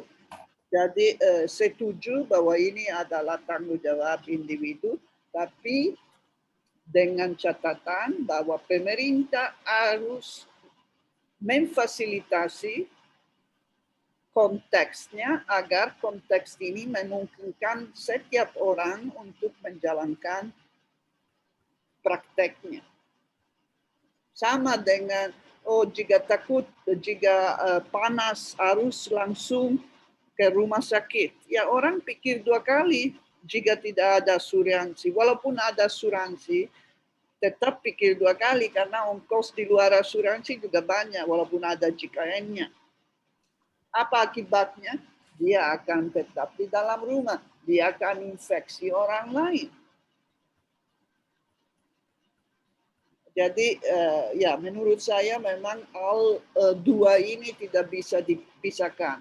Perilaku individu harus dikaitkan dengan kebijakan pemerintah yang jelas harus mendukung perilaku individu itu. Tidak bisa hanya bilang, ini individu yang bodoh yang tidak mau menjalani peraturan-peraturan kita. Ini tidak cukup. Ya, terima kasih Bu Lia. Mas Yuda mungkin ada respon?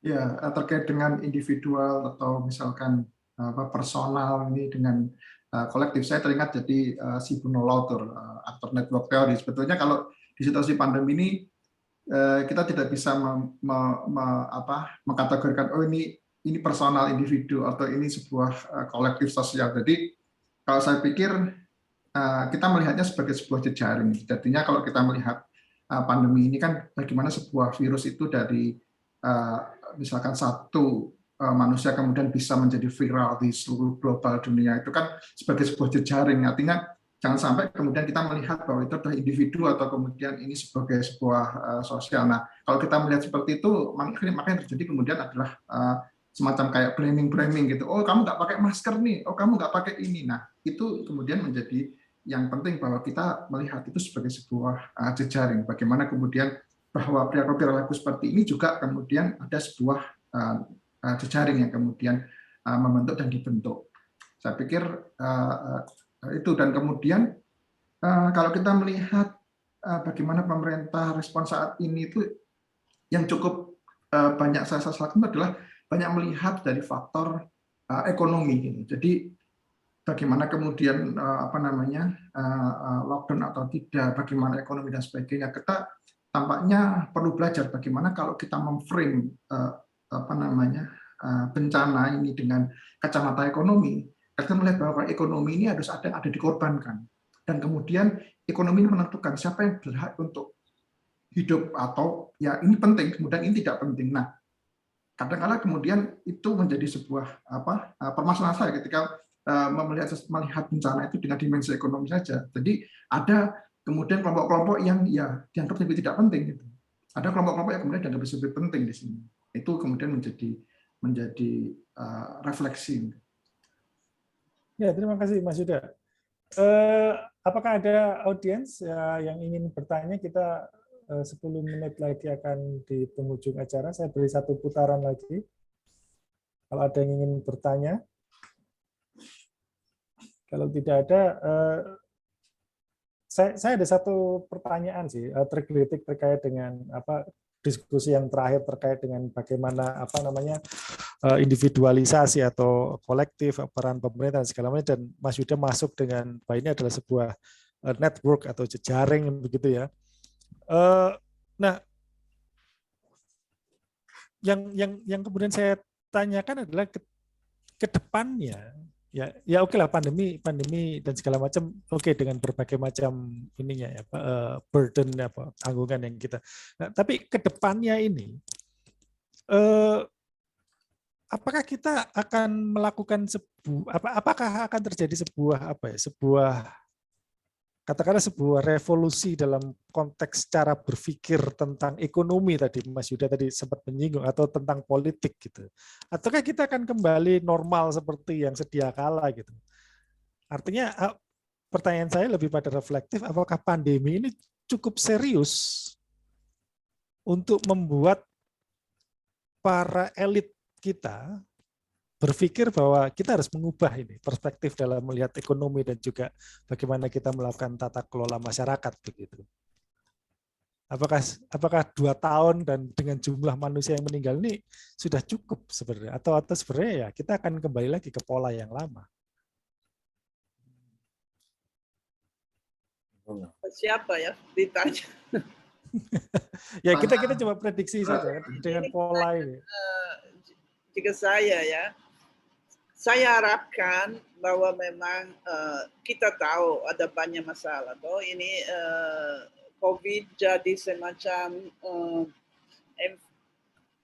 menunjukkan di mana ada masalah. Sebetulnya masalah ada sebelumnya, tapi dengan COVID jadi lebih kelihatan lagi.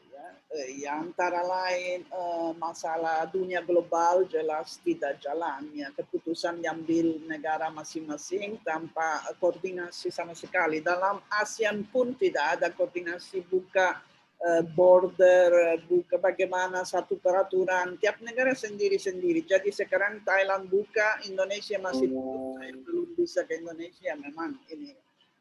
Ini menunjukkan dunia global atau regional itu tidak jalan. Masalah inequity, ketidakadilan dalam masyarakat yang kaya dan yang miskin, itu yang sudah jelas sekali, yang lebih rentan sama yang masih ambil untung dari COVID ini. Gapnya orang kaya jadi lebih kaya. Banyak sekali masalah yang ditujukan sama pandemi yang seperti ini. Seperti dalam Al-Vaksin, negara kaya sudah 3 kali, di sini masih belum semua 2 kali. Jadi harusnya kita belajar dari COVID. Ini harapannya tuh dengan melihat situasi yang seperti ini, environment juga ada masalah lingkungan di mana muncul virus-virus yang bahaya ini. Kita harusnya sangat sadar melindungi lingkungan.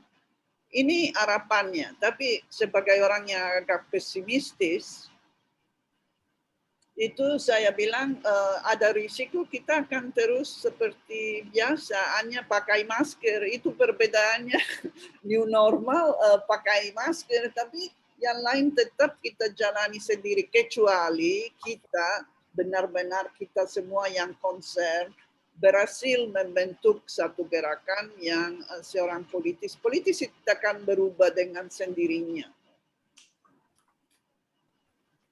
Tidak akan berubah kecuali benar-benar ada pressure dari unsur-unsur masyarakat. Sekarang jadi pulang pada kita, apakah kita akan berhasil untuk menyatukan kepentingan kita dan benar-benar menjadi satu gerakan yang meminta agar politisi berubah sikap dalam banyak hal. Jadi tidak cukup COVID seperti ini, tidak cukup. Kelihatannya ya, ini masih 2 tahun, 3 tahun, yeah. 3 tahun. Tapi semoga ya ini tidak akan sendiri, kecuali ada aksi dari kita semua.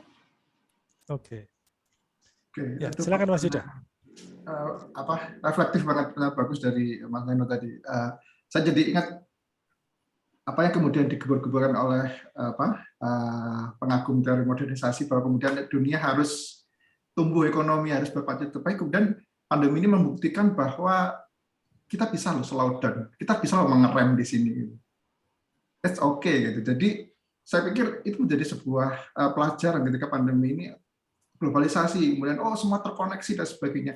Kita bisa loh, bisa slow down di sini, kita bisa pelan-pelan kemudian mengerem kita gitu kan. Kita bisa pernah berpikir soal lingkungan juga gitu. Kita bisa berpikir soal bagaimana tidak memacu pertumbuhan ekonomi secara terus-terusan gitu. Jadi saya pikir itu menjadi reflektif ketika ada pandemi ini, ya ternyata bisa loh, tidak seperti kemudian yang dilakukan oleh para teori ekonomi itu yang kemudian maka kita harus terus berpacu, kita bisa slow down di sini, kita bisa pelan-pelan di sini.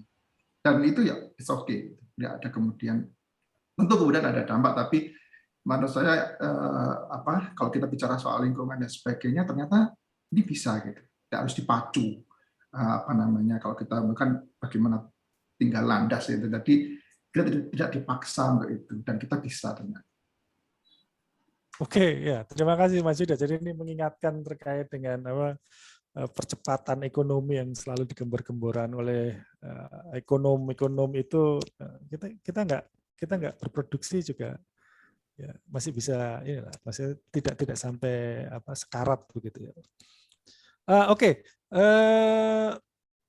Ada pertanyaan dari audiens? Kalau tidak ada, coba saya akan pertanyaan terakhir kunci gitu ya. Boleh saya, Silakan Bu Lia, ya, ada komentar. saya setuju dengan Pak Yuda, tapi saya juga tidak mau memperkecilkan dampaknya pada orang miskin yang cukup besar. Jadi bahwa perlu model ekonomi baru, ini saya setuju. Bawaannya memperlambat, tapi ada korban banyak karena memang ternyata banyak sekali kemiskinan naik di mana-mana itu dengan karena tetap ada kelompok yang jadi model apa yang lebih egaliter itu yang harus dipikirkan di mana tidak ada yang tambah kaya banyak seperti terjadi dengan tes ini pasti ada orang yang kaya raya ya. Yeah. Siapa ini ya kita bisa investigasi bukan hanya jadi selalu ada bidang yang untung selalu ada yang tidak tapi untuk banyak orang informal workers misalnya itu sangat berat pengaruh bagaimana informal worker dilindungi itu hal yang bisa dibuat sebetulnya bahwa social protection tidak hanya untuk formal worker harus dipikirkan juga ini menunjukkan dari pandemi kita bisa belajar bahwa yang paling terdampak yaitu informal worker yang tidak punya yang sering perempuan juga jadi bagaimana melindungi ini jadi berubah ekonominya tapi dengan cara yang lebih adil termasuk melindungi yang paling rentan. Ya, terima kasih Bu Lia atas catatan pentingnya itu. Artinya memang kita tidak bisa mengabaikan ekonomi, tetapi ekonomi yang hanya progress oriented ya. Itu yang harus kita cari alternatifnya. Ekonomi yang lebih setara, ekonomi yang lebih mempertimbangkan jaminan sosial buat tadi informal workers itu tadi itu mungkin menjadi salah satu catatan buat kita gitu. Ya kita sudah menjelang akhir. Menurut saya komentar penutup dari terakhir tadi dari Bu Lia menurut saya menjadi sebuah catatan penting ya tentang bagaimana kita merakit ulang masyarakat pasca pandemi. Ya tadi Mas Yuda juga sempat menyinggung terkait bahwa ekonomi sentris ya iya ekonomi cuman apakah pertanyaan kita adalah apakah ekonomi yang semacam itu yang kita pahami ekonomi yang hanya mementingkan pertumbuhan ataukah ekonomi yang mementingkan kesetaraan atau keadilan. Nah ini mungkin ini adalah salah satu cara kita untuk berpikir tentang masyarakat pasca pandemi. Mungkin kita perlu berpikir tentang sebuah sistem masyarakat yang berjejaring juga, kemudian tadi Mas Yuda juga sebut dan ekonomi yang alternatif yang berbeda yang mempertimbangkan terkait dengan keadilan sosial juga. Nah, kita di penghujung Pak Anton. Ya. Boleh saya cerita lucu, Pak? Boleh cerita lucu. Pendek siapa ya? Ya, supaya penutup aja ini. Ya, buat penutup. Yang pertama adalah rahmat di balik bencana. Nah, saya punya teman, Pak. Dia itu tukang jahit garment. Tapi dia itu garment khusus untuk terpal, Pak. Terpal. Nah, dia pada saat awal-awal tahun 2020 dia waduh saya ini pekerjaan saya nggak ada yang yang pesen gitu. Nah, saya kayaknya mau tutup aja lah. Nah, tapi rupanya enggak, Pak. Di situ justru dia dapat pesanan baju hazmat dan baju yang dipakai itu APD itu. Jadi berkembang sekali yang biasanya bikin terpal dia alihkan menjadi membuat hazmat APD dan berlipat-lipat Mas keuntungannya. Tidak hanya itu, setelah itu dia mulai ada korban berjatuhan itu. Wah sekarang saya tambah lagi bisnisnya Pak Bambang apa? Saya sekarang jualan peti mati Pak. Jadi dia ke daerah Jawa Tengah gitu pesan peti mati sehingga dia ordernya itu 3.000 Pak untuk JKI malah 5.000. Nah itu dari situ. Nah ini cerita lucu. Jadi rahmat di balik musibah. Yang kedua adalah cerita tentang tukang bakso keliling. Saya punya langganan dulu bakso keliling. Nah, suatu saat dia nggak keliling, kenapa? Terus saat parani ke rumahnya, ternyata di rumahnya itu angkringnya tuh ditulisi angkring ini mau dijual. Loh, Mas, kenapa dijual? Saya nggak bisa keluar PPKM, nggak apa-apa. Jadi saya di rumah aja dan saya perlu makan. Istri saya di kampung, saya nggak bisa mengunjungi karena saya harus PCR, nggak punya duit. Jadi mau saya jual. Ada yang beli? Sampai sekarang nggak ada. Akhirnya dia dengan seadanya lah. Seadanya itu maksudnya makan seadanya, nggak bisa pulang ke kampung. Tapi akhir-akhir ini kurang lebih 2 minggu yang lalu saya ketemu lagi, sudah keliling lagi. Loh Mas, itu rupanya sekarang udah jalan lagi. Iya Mas, untung ini nggak jadi dijual. Untung nggak laku karena sekarang saya sudah bisa jualan bakso lagi. Nah, ini hanya cerita bagaimana tapi di balik itu dia juga bisa sekarang usaha lagi. Nah, kira-kira gitulah Mas.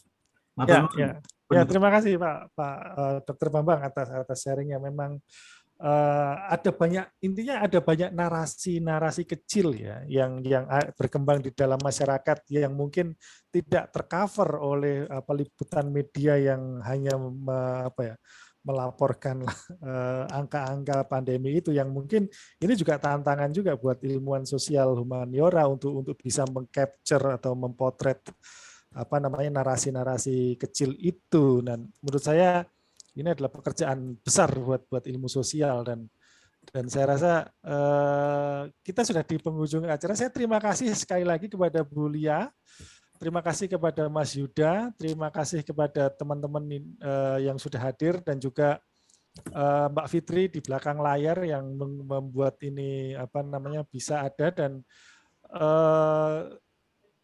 kepada C Junction, kemudian kepada Stikes Vincentius Apaulo Surabaya, dan juga kelompok riset rekayasa budaya dari Departemen Sosiologi di Universitas Brawijaya. Saya akhiri pertemuan kita pada sore hari ini. Terima kasih dan salam sehat selalu kepada rekan-rekan semuanya yang ada di sini, dan sampai jumpa di lain kesempatan. Terima kasih. Selamat sore, Bulia. Saluti, Bu ya. Bulia. Izin pamit. Pamit.